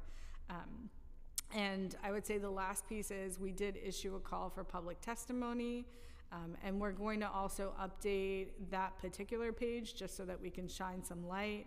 We're going to be reaching out to advocacy organizations across New York City to offer written testimony to CORE on a reflection on the draft equity priorities. We are hoping to receive all feedback by August 16th so that we can properly prepare memos and briefing packets for commissioners as they get ready to finalize the community equity priorities. I would also say we're open to talking to any organization that you would advise that we speak with. I've spoken to some council members who would like to share lists of organizations that they work with, and I would invite that for you and your team as well as for all of council. If there is someone, whether it's a group or an individual that you want us to talk to, certainly please either send them our way, ask for them to email askcore@core.nyc.gov, or they can reach us through social media. All of our social media handles are @RacialEquityNYC, and we have, I really can't say this enough, we have an amazing team, and our Director of Communications is also amazing and is very much on social media all the time and being able to connect us with different groups as well as different opportunities to table at. So we're open to all. Thank you, and you definitely, well, one, I want to say I always appreciate your proactive nature, even in your testimony, attaching the draft community equity priorities. And, you know, we had a series of questions around your process thus far, but we have, you know, the proof is here in terms of your process in determining the community equity priorities. So what kind of engagement have you seen from communities you work with and from the general public with respect to CORE's work, including what you have shared with us today, the draft community equity priorities? So I'll say first, it's pretty exciting to be a walking ballot measure come to real life. And so people are really excited to talk to CORE. And I hear often, oh, I remember voting for this. And I would say for some of the younger folk that I talk to, this is actually the first thing that they feel like they voted for and they saw come to life, which is, I think, pretty substantial note for just their civic engagement as well. The second thing I'll say, and it is both, I think, a blessing and maybe a little bit of a challenge, folks read our community equity priorities and they say, this is great. This is exactly what we would say. And so then they don't fill out the response form because they think, oh, you guys got it. And so we're doing our work to remind people, even if you agree, you know, we do want to make sure that we are properly collecting responses from the public, and so we either have it in an email. Well, what we have in email is, I saw your community priorities and they really align with our work. We want to set up a call to meet with you. We've also heard, thank you so much for including this community equity priority, and we've heard that around priority number 16, which is to reduce the jail population, as well as individuals of all ages that are in jail or court monitoring. And we've also heard this from CUNY students across the city. Thank you so much for uplifting CUNY and really speaking to the tuition costs are a barrier to receiving our education, which then becomes a barrier to receiving employment that will allow us to thrive rather than just survive. So we do get a lot of really positive feedback, and we're just pushing for people to complete the form, which at this point, the average completion time is about 10 minutes. But I think people feel so connected to it, which is great because that means we did our job right. You know, we really heard what folks were saying. And this is yet another process for community to engage with. I will also say, while they're excited about the topics that are addressed in the equity priorities, they continue to raise, how are you going to get this done, and are you funded to do this? So they are raising both real operational questions to not only me, but as well as the core staff, because they're really excited to see this happen. Yes, me too. I know you said you received some complaints already. Are you able to quantify the number of complaints that you have received with respect to agency operations? Sure. So we have received inquiries that could potentially be a complaint.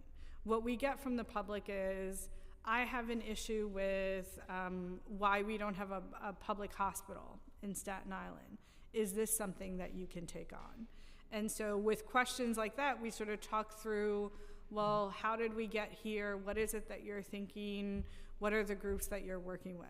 At this point in time, we don't have any complaint guidance on our website. We are not preventing anyone from emailing askcore@core.nyc.gov. However, we haven't received any formal complaints. I also want to note that even naming something a complaint is actually in itself a little bit of a tricky space, because we don't have a definition of a complaint in the charter that I'm aware of. And so that's one of the things that we want to work on as CORE. And we have not issued an official definition, in large part because when community members spoke with me when I first started, they said, we want to work with you to develop this particular area of work. Because of the nature of the work, I did want to wait until we had a general counsel on board so that we were aligning with actually what is mandated by law. Because again, remember, this particular mandate, we can't force an agency to do anything different. We are only able to hear what are the challenges communities are facing because of the conduct that they are experiencing by agencies. It is also clear that the burden of proof about racial disparities with respect to the complaint is actually not on the community member. You know, they just have to tell us, this is what we're experiencing, and we think that this is going to cause an exacerbation of a racial disparity. And then CORE has to figure out what are the next steps, and community has said that they want to do that with CORE. So now that we have a general counsel on board, we are launching that area of work. And so what I hope is that in this next quarter, we'll be able to launch some guidance, and then we can come back to you in a year when we've had more interaction with the public to better understand what is the total number of complaints and what are the trends that we're seeing. Thank you. Do you feel that CORE has sufficient resources to conduct whatever outreach is needed to ensure robust community engagement with the city's racial equity work? I would say for FY24, I think we did a great job working with what for up until 2 days ago, actually up until yesterday, we had only a director of community organizing and engagement who's been absolutely amazing. We now have an associate with us, so now it's a team of 2. We will need additional staffing for that particular arm. We've got 5 boroughs in a city of 8 million people. I need additional folks to do an adequate amount of organizing and engagement and ensure that the public is truly being heard. And I think that that's a very critical part of the work that we're doing and why we were set up in the first place. This cannot look like traditional government engagement. This must be new, innovative. It must have young people at the table. And community members must feel and know not only that we hear them, but that we're working alongside them and we're creating the proper channels for their voices to be heard. And so for that, our staffing structure does have to look different than what maybe another agency or commission may look like. We will need more people, and we do have to institute innovative methods. Thank you. Last but certainly not least question around my favorite topic, interagency coordination. Aside from any work with MOERJ, has SCORE worked with or solicited feedback from any other New York City agency?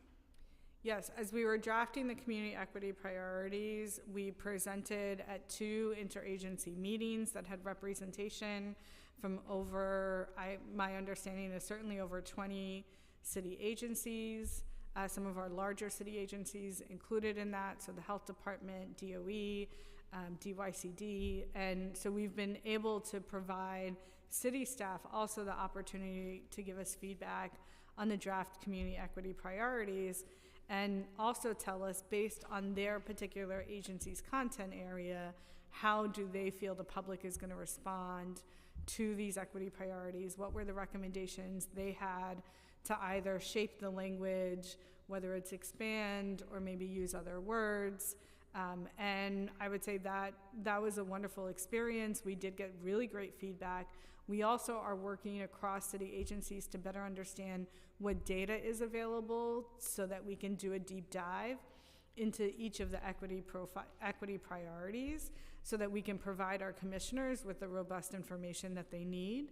And we're continuing our interagency work. You know, one of the benefits to having both a chair and executive director that's been in government is that I've had the opportunity for the past 5 years to build great relationships across city agencies. All of my work in city government has focused on advancing equity and specific racial equity, whether it was working in education policy or mental health, and then also, of course, public health when I was at the health department. So I was able to reach out to people when I started this role and say, this is what we're working on. You know, what are some of the challenges that you think I may experience, and what are the ways in which we can work with your agency? And people were receptive, which was wonderful.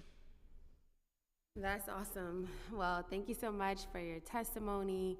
Thank you so much for the work that you're doing on behalf of all of us New Yorkers to advance racial equity, and I hope you have a great day.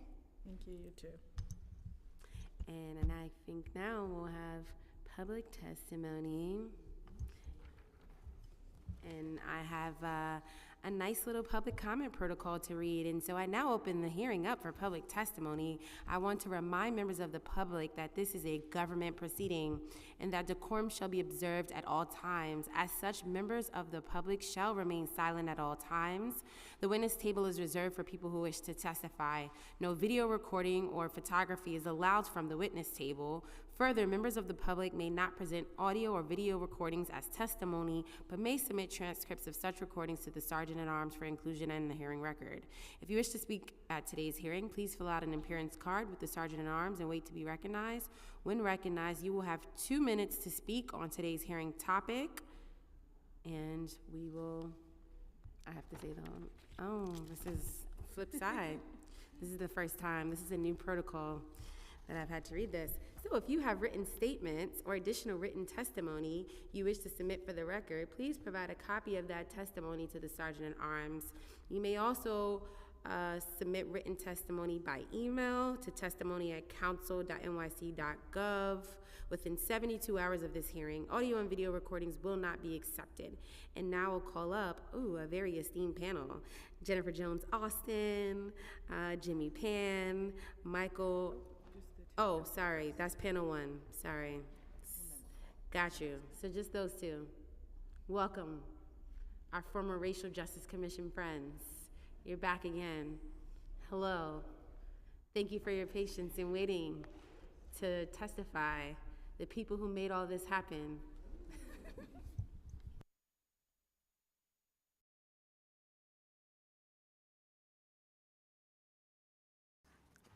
Good afternoon, good morning. Not quite sure what time of day it is, but it is good to be with you, Chair Williams, and those committee members who were here, other distinguished members of the council. Really appreciate the opportunity to testify at this council hearing. And first and foremost, I just want to thank you for taking the time and giving attention to this critical issue. If we do not stay ever vigilant and engaged in this work, we know that it will not happen. I had the pleasure of serving as chair of the Racial Justice Commission. It was a privilege. It was a pleasure for the most part. It was a daunting task, but I'm glad that we got through it. And serving as chair, I had the privilege one day of talking with the former counsel to the South African Truth and Reconciliation Commission. The former counsel said to me, very sage advice, very sage words. He said, always remember throughout your deliberations that those who created the system created it to persist. And I think we're seeing around the country right now, I shouldn't say I think, I know we're seeing what that means, what that looks like with the erosion of so many advancements that have been made over the course of the past 60 plus years. We're seeing them fall to the wayside, if you will. But New York is differently positioned because we have these measures now made law and in the New York City Charter. The New Yorkers have spoken and have said, we believe equity, racial equity, should be the foundational law for this city. So we're in a better place, and that gives me hope. I want to commend the City Council for doing its part. The city administration is responsible for implementing the racial measures that were passed by the City of New York, but the City Council has stepped up too.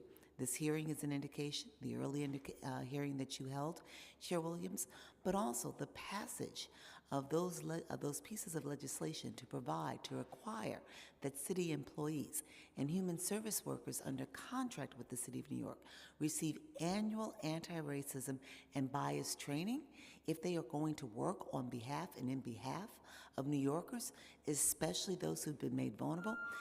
That legislation providing for training requirements is critical to ensure that they're showing up with the competency and the sincerity to do the work in ways that do not perpetuate harm. So I appreciate you all for stepping up and doing that work. I'll tell you that since the commission did its work pursuant to the laws of the City of New York, the commission no longer ceased to exist. However, I am privileged to serve along with 14 other persons, 4 of whom, in addition to myself, were commissioners on the mayor's racial justice advisory board. And serving on the board, I can attest that the city is working diligently to implement the measures that were passed. We are behind, I should say, the timelines that were set. Those timelines were set with a sense of urgency that something had to be done and quickly to get things going. But I appreciate that they're building a new infrastructure. They're resetting the foundation. And frankly, I'd rather them move slowly and cautiously than move with haste to meet a timeline and then not get it right. So I commend them for the work that they're doing. What I'll tell you is that at this stage of the implementation, even with the timelines extended well beyond the charter mandated timelines by as many as 18 months, as chair of the Racial Justice Commission, I'm most concerned about the city's adherence to the charter mandate for a true cost of living measure. Specifically, I'm most concerned about what costs the measure will include. During the RJC's community outreach phase, my fellow commissioners and I heard repeatedly from everyday New Yorkers, mostly persons of color, about their lived experiences, about how the measure, that if it's not capturing what they need, will ensure that they'll continue to struggle to get by and get ahead in a city where they can't even begin to plan for tomorrow because they're financially challenged to get through today. Their ability to live, to thrive, live with dignity, to be economically secure is getting harder and harder, even with college and graduate degrees. The Commission appreciated that existing measures, such as the official and supplemental poverty measures and the self-sufficiency standard, are tied to acute deprivation and basic needs, and do not capture adequately and accurately all costs necessary for individuals and families classified as low and middle income New Yorkers to get by, get ahead, and stay ahead. We propose to require the city to do something never done. The Commission envisioned a first-in-nation true cost of living measure that captures what it truly costs for individuals and families to live here in New York City and adequately meet their basic daily needs, plan for their futures, and save for rainy days. The ballot abstract text states that the new measurement is intended to focus on dignity rather than poverty, reflecting the intention to root in it economic security, what it costs to get by, get ahead, and stay ahead. Existing measures, including those aimed at providing a more accurate accounting of basic needs, such as the self-sufficiency standard, which I have worked with for more than 15 years while a senior leader at the United Way of New York City, and still today at FPWA, are not true cost of living measures, but rather measures centered in economic deprivation, acute economic deprivation. The Commission understood this, and that's why we proposed the creation and utilization of a new measure, one that would capture the true cost of living today and for tomorrow, and that would have the greatest potential in aiding in the undoing of structural economic deprivation. The danger of measures that only track basic needs is that they have the effect of disproportionately harming both low and middle income New Yorkers who have lower incomes and less assets due to structural racism. When government only tracks basic needs, it inhibits an individual and family's ability to build wealth and achieve economic security by disregarding the cost of the many forms of debt and the costs associated with retirement, family needs beyond childcare, and emergent costs. For New Yorkers working to get ahead, especially those whose opportunities have been diminished by structural and institutional racism, the city must select as its true cost of living measure a new measure that captures both present-day daily costs, including debt of different types, especially for those classified as poor and middle income, and costs associated with saving for tomorrow and building wealth. This would allow our city to see and understand the full, complex financial picture of New Yorkers who are struggling to move beyond basic needs. Doing anything less than a true cost of living measure undercuts not only the intent of the past measure in its design, but also in its results. I implore the mayor and the city council to do nothing less than effect a fully realized true cost of living measure, which to date has not been put forward, has not been offered up by any city or nonprofit organization here in New York City, despite what you may have heard. Fortunately, New Yorkers' passage of the true cost of living measure, with a whopping 81% of the electorate voting in favor, created the spark that ignited a conversation about what it truly costs to live and to measure economic security and financial resiliency for Americans classified as low income and also as middle income, who may be comfortable from day to day, but still are financially precarious because they can't save and plan for the expected and the unexpected. What happened? In 2023, my organization, the organization I lead, FPWA, and the Community Service Society launched a nationwide coalition to effect a national true cost of living measure. And we commissioned the renowned Urban Institute, to create the measure. The Urban Institute is in the final stages of developing a measure that will calculate the true cost of living, both county by county. That means here in New York City, borough by borough, and then for the country overall. New York can learn and benefit directly from the Urban Institute's work, which is unprecedented, and just as was the case with the Racial Justice Commission, be the vanguard for the nation in calculating the true cost of living securely and with dignity. I do commend the progress of the Adams administration in working towards fulfilling the charter revisions, but I also exhort the administration to act with both a sense of urgency spurred by the charter-imposed timelines and a sense of loyalty to the desires of all New York City citizens and their families who are seeking a more equitable and inclusive and secure life, as their votes demonstrated. The system may have been created to persist, but with the implementation of these charter revisions in the right way, dare I say the righteous way, New Yorkers have instructed their government to push back in this moment and forevermore. Thank you for the opportunity to testify.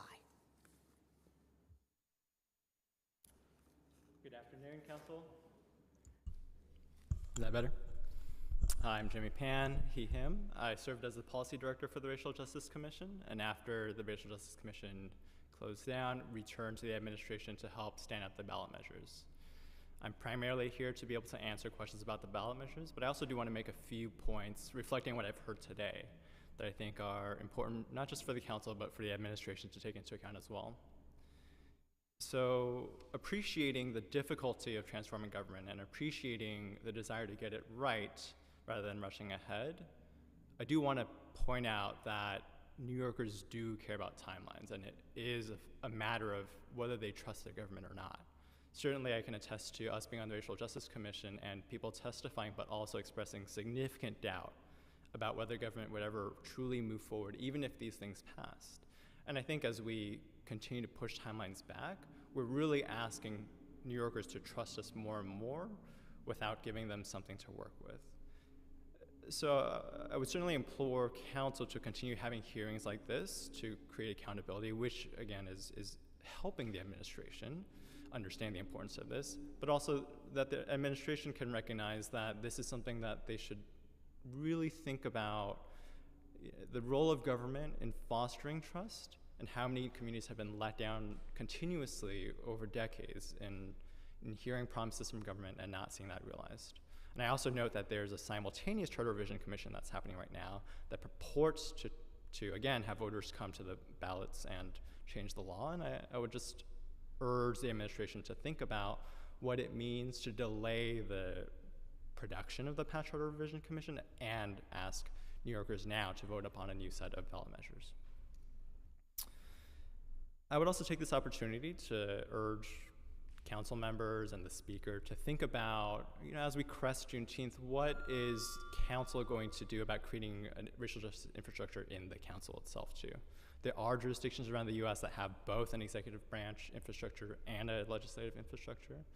And as you alluded to earlier, Chair, it is very important that council has a framework to think about the impacts of the laws, to think about what's prioritized when it comes to voting on different measures, and to really understand the ultimate effect of the actions that council is going to take. Every institution needs to understand what it's doing and what it's prioritizing and have a strategy for actually making these results happen.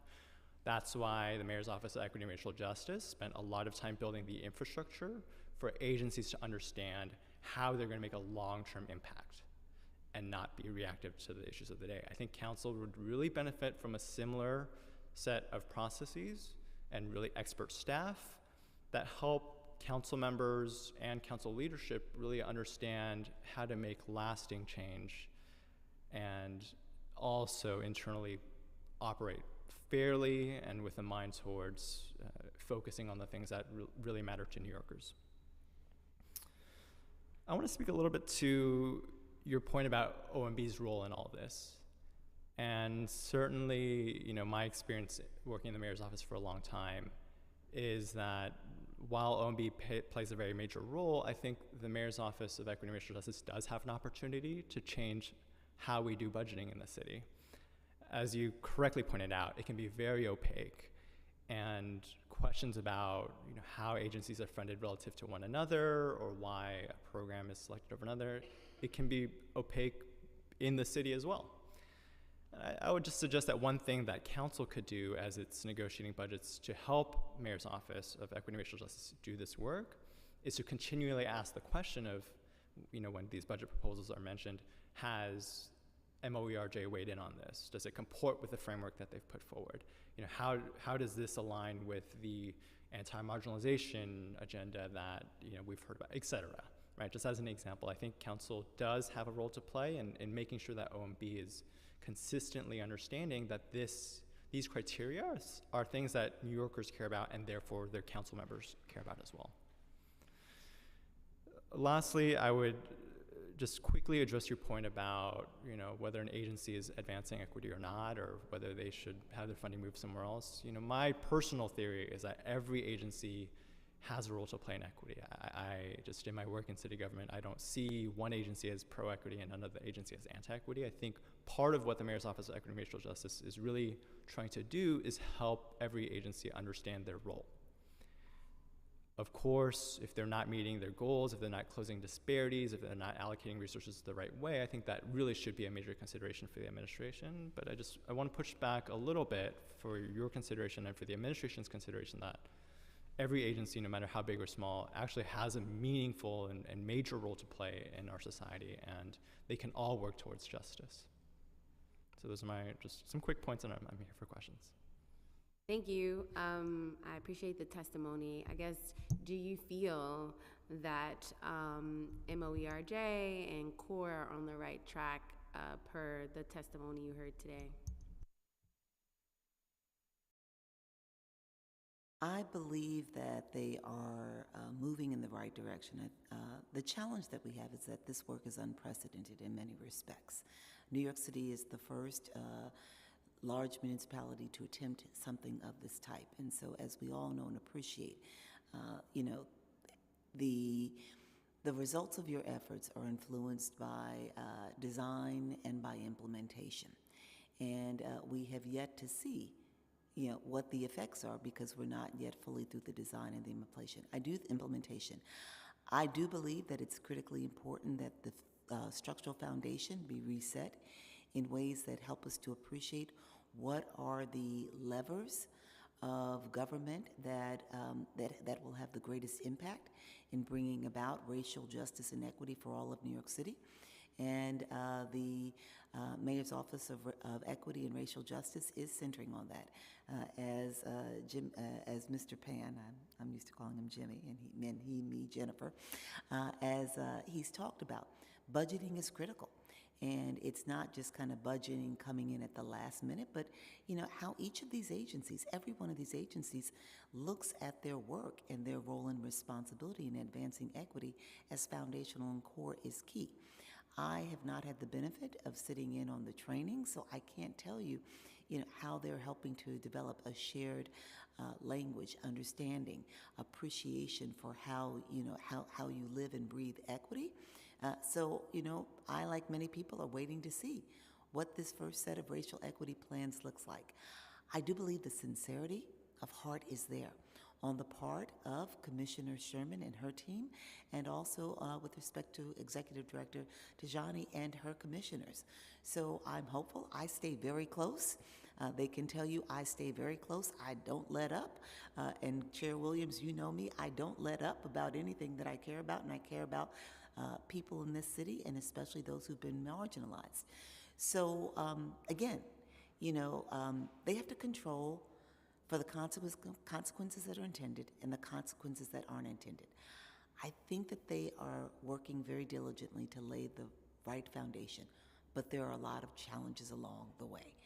I will tell you that, I'll just be very candid and tell you that I think that the measures provide for New York City the justification to go, to do. And there are moments when I felt like the city has not leaned in, having been given the mandate to the fullest extent that it could.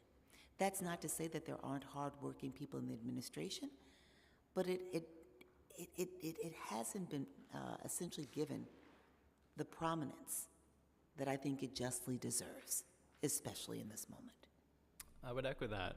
Certainly having worked alongside Chief Equity Officer Sherman and having known Chair Tajani and seen her hard work, I think what they've offered here today before the council is a very compelling vision of racial equity in government that I actually don't see articulated anywhere else in the country to this extent. So I think that if they're able to actualize what they've put forward here, I think that'd be a really great thing, not just for New Yorkers, but eventually the country. As Jennifer, the chair, has mentioned, speed is a function often of how many resources the administration has given to a body, right? I don't really want to talk about any person or think about what could have happened, but to the point just made a moment ago, people voted for these things overwhelmingly. I think that is a mandate for permission to say, actually, this administration should unlock every barrier, should devote every resource, should celebrate when wins happen, and claim that mantle of leading racial equity in the city and true transformation. So I would urge the administration to move forward with all deliberate speed, or all full speed, and the council should keep hounding on that. But yes, I think it's in the right direction. Thank you. One of the things I've seen in the agencies that this committee has oversight of is, these are the agencies that really have been designed to provide resources and uphold the rights of all, right? Civil and human rights, and now racial equity, now Office of Equity and Racial Justice, and these have typically been agencies that have been significantly underfunded, and also don't necessarily have the prominence. I like that you use that word. I mentioned like being empowered within city government to conduct their work. And so I don't know if you have any additional thoughts on that, because my concern, and this is like a future concern because I know they're still standing up their work, but when I look at EEPC, that has been in existence for some time, when I look at CCHR, that has also been in existence for some time, while they are doing a lot of amazing things, their ability to, I think, do what is intended for them to do at maximum level, because we can always do like things at minimum level, but to do things at maximum level has really never been achieved. And specifically with EEPC, their ability to truly hold agencies accountable and for agencies to respect the work that they're doing also is something that, from my vantage point, has not been realized. And so just wondering, if you have any additional thoughts on, because you don't work for the mayor's administration, and I understand sometimes it's very difficult for individuals who are commissioners to speak frankly on the record about, their internal positionality and voice and influence amongst both within executive level city government, but also trickling down to the smallest agencies we have. And so, do you think, and just to follow up on that point, do you think that these agencies have been properly prioritized and that the administration, not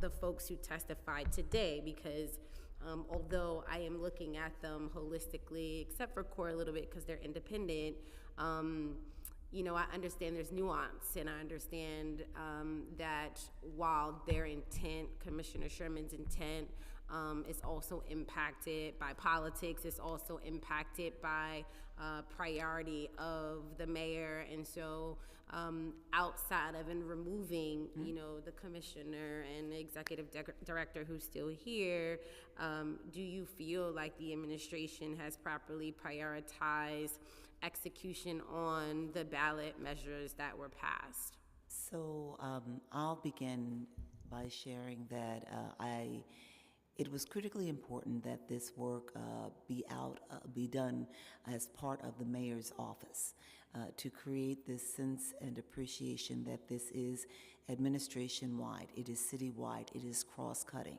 Very important that this work and that the leadership of these offices report to a deputy mayor. That deputy mayor must be empowered to work across city agencies and to have them be accountable to the deputy mayor, along with the Mayor's Office of Equity for implementation of said of all the work related to implementing these measures. If that deputy mayor is not empowered to move things and move them at the speed and with deliberation as they need be, then we have a challenge. Okay, so that's number one. Number two, I think it's very important for us to never forget that what is at the core of structural racism is economic deprivation. Racism, misogyny, sexism are all tools that were created to perpetuate structural economic deprivation and structural inequity when it comes to power. And so we have to make sure that as this city moves to build out these measures, that they're not just looking at it as though they're like Band-Aid racial equity plans that are put on top of what agencies and offices are already doing. An example that I will provide for you is every year we sit around and we talk about what is happening in Human Resources Administration, in the Department of Homeless. We talk about homeless services. We talk about what the Administration of Children's Services is doing or not doing. And we look at all these agencies as being in place to actually move people beyond poverty and cure their challenges, the challenges that present in their families and in their households. When we know good and well that these agencies have been stood up to treat and respond to the problem, but they're not there actually curing the problem. And curing the problems has to do everything with how do you get at the structural root of the problems, which in many instances is structural economic deprivation. So if we do not have workforce, right? The Office of Workforce Development, and I'm not just talking about giving people jobs that pay minimum wage, but if we don't have the city centered on how we cure economic deprivation, occupation segregation, and all of the other ills that attend to building true economic security, we talk, Jimmy and I, about wealth. You know, I'm not talking about Jeff Bezos' wealth, but if we don't work to ensure that people have, and that's why the true cost of living is so critically important to me. That's a baseline. If we as a city go on pretending that we can just do equity by making sure we don't pull as many families apart in ACS and we're providing them with like basic supports, but we're not looking at what has caused their challenges in the first place and how it's tied to acute economic deprivation in many instances, we're not doing real equity work. And so that was long, but I think you know where I'm going, and it was important that that fundamentally, if we're doing real racial equity work in this city, it's not just how many stops we prevent that should never have happened. That's critically important. But we have to tie all of this to underlying structural racism and gender inequities and other that are based in structural economic deprivation and come at it from that frame. I would agree with that and say that all of the ballot measures are ultimately geared towards that. Even if it's not apparent on the surface, if you read the preamble, if you look at what the racial equity plans required, if you think about the true cost of living, they all speak to that economic security and economic dignity for all families in New York City. Right, that's what's at the root of so many of these issues and at the root of so much disinvestment. So I'd agree and say, of course, that work is extremely difficult, and we've never gotten close to that in this country or in this city. But that's also why accountability is hard for all government leaders, because it would illuminate how much progress we need to make on that compared to how many Band-Aids we've tried to throw on the issue. So of course, all accountability agencies, independent bodies that are meant to monitor these things are by nature, they're not going to be a priority for funding because it actually shines a spotlight That's right. on how we're failing families. I would just say the council certainly can recognize this issue and perhaps even coordinate some of these bodies that are meant to provide accountability and also set an example for being held accountable. You know, my theory is accountability is actually helpful, even though it feels very painful. We all need to be held accountable because that's what keeps us on the ball. And when it comes to an issue that's as deep-rooted and as long-lasting and as intractable as economic insecurity and economic injustice, I think we really need to amp that up. And that's why the true cost of living, a true cost of living, is so vital. Nothing less will do in this moment. Thank you both so much. I don't know if you have anything else you want to share for the record, but I appreciate you waiting to testify and for all you've shared and for the work you continue to do on behalf of New Yorkers. Thank you. Thank you.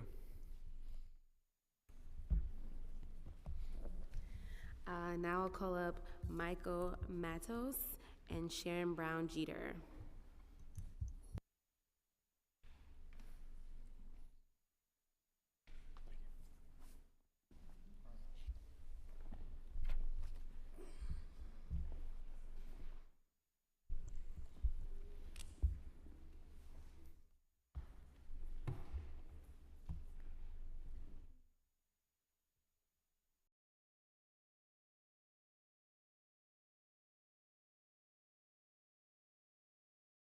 Sorry, we're over here opining on what people are saying in real time. You can begin. Good afternoon, council members and my fellow New Yorkers. My name is Michael Matos, and I serve as the Chief Executive Officer of Personal Protective Concepts, a personal safety company. We teach marginalized communities how to protect themselves from harm using the experience of U.S. military veterans. So you can imagine why I'm here testifying in support of a federally implemented Transgender Bill of Rights. Personal Protective Concepts was founded after a group of Black trans activists reached out to me, concerned for their personal safety and seeking self-defense education. Their courage and their determination highlighted the urgent need for comprehensive protections for the transgender community. The United States prides itself on freedom and equality, but many transgender individuals face discrimination, violence, and systematic barriers. It is imperative that we take steps to rectify these injustices. A Transgender Bill of Rights is a vital legal framework ensuring protection against discrimination in employment, housing, healthcare, and public accommodations. It affirms the right of transgender individuals to self-identify and be recognized without fear. While I am proud to continue leading Personal Protective Concepts as its CEO, imagine how wonderful it would be if we lived in a society that didn't need our services. This bill is not just about protection, it is about affirmation. It affirms that transgender individuals are valued members of our society who deserve respect and opportunities. It shows that the United States stands for equity, justice, and dignity for all its citizens. I urge you to support the Transgender Bill of Rights. It is a necessary step towards a more inclusive, fair, and just society. Let us lead by example and commit to protecting the rights and lives of all Americans, regardless of gender identity. Thank you for your time and consideration. Thank you. Hello, my name is Sharon Brown Jeter. Okay, the first thing I would like to say... Is your mic on? Do you know? Yes, it's Okay, on. cool, Can you cool. hear me? My name is Sharon Brown Jeter. The first thing I would like to say is release the hostages, let Yahweh's people go, defend Israel. Remember Israel with whatever you're doing in your day, every day. Okay, the racial justice, we need to stop including the false data about race in medical and other instances. Then years later, they say it was false, it's not accurate, and they have infighting among the races when they cite things that are not true, and then they have to go later on television and say, well, we have a new finding. We need to place a sign to identify New York's first Black slave market. I believe it's necessary. Shirley Chisholm Day needs to be November 30th. I would like to get on the ballot as the first Black president, and I believe that we should cite Shirley Chisholm. When I was at church many years ago, someone prophesied to me that I would be like Shirley Chisholm, and that's coming to pass. I'm trying to get on the ballot, and eventually that will be reality. The federal government can't have a pedophilia transgender bill. It is Islamic in nature. The Prophet Muhammad married a 6-year-old and waited till she was 9-year-old to have sex with her. Now, in that instance, they could take a 6-year-old and change their sex to a girl to a boy, and then they can say that this child is not a girl, it's a boy. And these transgender are against our Judeo-Christian values of what we stand for. This is why I first said, release the hostages, let Yahweh's people go, defend Israel. It goes against our views, Judeo-Christian. Thank you for your time. Thank you. Appreciate your testimony. Have a good day. Yeah. Just want to say for the record, I'm not sure how true that comment was around changing genders at that age, but I'm not an expert. But thank you so much for your testimony. Thank you. Oh, we have one last panel. Regime Kamel Mera. Are you still here? And did I say your last name correctly? Rajesh Kamal Mera. Mera. Okay, welcome. And Karen Davis. Karen has left the building. Karen has left the building. Ha ha ha. It's a little joke.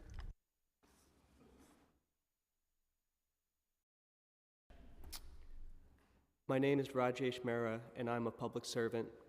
More specifically, I'm the senior most licensed creative arts therapist at Rikers Island Correctional Facility, where I've provided therapeutic care to marginalized populations for over a decade now. I'm here today to speak in my personal capacity on behalf of the transgender and non-binary individuals who I serve, who are often the most vulnerable and overlooked within our correctional systems. At Rikers, I witnessed the profound impact that incarceration has on transgender and non-binary people. They are disproportionately represented within our correctional systems, often due to systemic discrimination and marginalization that happens long before they enter our facilities. In years past, back when there was punitive segregation units by name, to me, it seemed like these individuals were overrepresented in that context as well. When serving their Bing time, if they were let out of their cells at all to participate in my sessions, it was under the condition of having one arm shackled to a table and one ankle shackled to the floor, regardless of whether they had any history of any sort of violence. These kinds of punitive measures only exacerbate the trauma and stigmatization that many have faced throughout their entire lives. The carceral environment inherently de-identifies and dehumanizes individuals, but the impact is especially severe for those who already struggle with societal affirmation. Transgender and non-binary individuals, particularly those who are also people of color, face compounded layers of discrimination. This intersectionality must be acknowledged and addressed in our policies and practices. The absence of certain legal protections for transgender and non-binary people perpetuates a cycle of discrimination and incarceration. Without access to appropriate medical care, safe housing, and economic security, many are left vulnerable to criminalization simply for trying to survive. The proposed Transgender Bill of Rights is a crucial step in addressing these injustices. We must recognize that the marginalization of transgender and non-binary people is not just an issue of individual prejudice, but a systemic failure that our government has a duty to correct. By supporting this resolution, we affirm our commitment to human rights and dignity for all people. Thank you. For all people, regardless of gender identity. As a therapist, I strive to create sessions that stand in stark contrast to the rigid, restrictive, and binary nature of the carceral setting by creating spaces where individuals feel seen, valued, and affirmed. This approach, based on an affirmative therapy model, recognizes and celebrates the unique identities of transgender and non-binary individuals. It is essential that our laws reflect the same commitment to affirmation and respect. Incarceration should not strip anyone of their humanity. The Transgender Bill of Rights is essential to ensuring that transgender and non-binary individuals are treated with the respect and dignity that they deserve. It will help to reduce the overrepresentation of these individuals in our criminal justice system and provide the foundation for them to lead safe, healthy, and fulfilling lives. I urge you to support this resolution, and thank you for your time and consideration. Thank you. And a person who knows quite a few transgender people, personally, I appreciate the testimony, and I was just kidding. It appears we have one more person that would like to testify. So thank you so much for being here. Thank you so much. And we'll bring Andrew up. And just something else I want to say for the record, while I agree we definitely need to release all hostages, we also should be calling for peace in that region and for a ceasefire. So I just want to also state that for the record and welcome up Mr. Andrew. Police are making people homeless. Okay. That is a court case, by the way.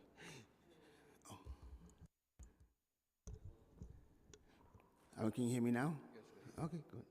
This is a court case right here in New York City, so police can't deny that this is not true, that they do not make people homeless, because this is a court case. Thank you for your time. I would like to petition the city council members to do an investigation of police for attacking me in New York and Chicago.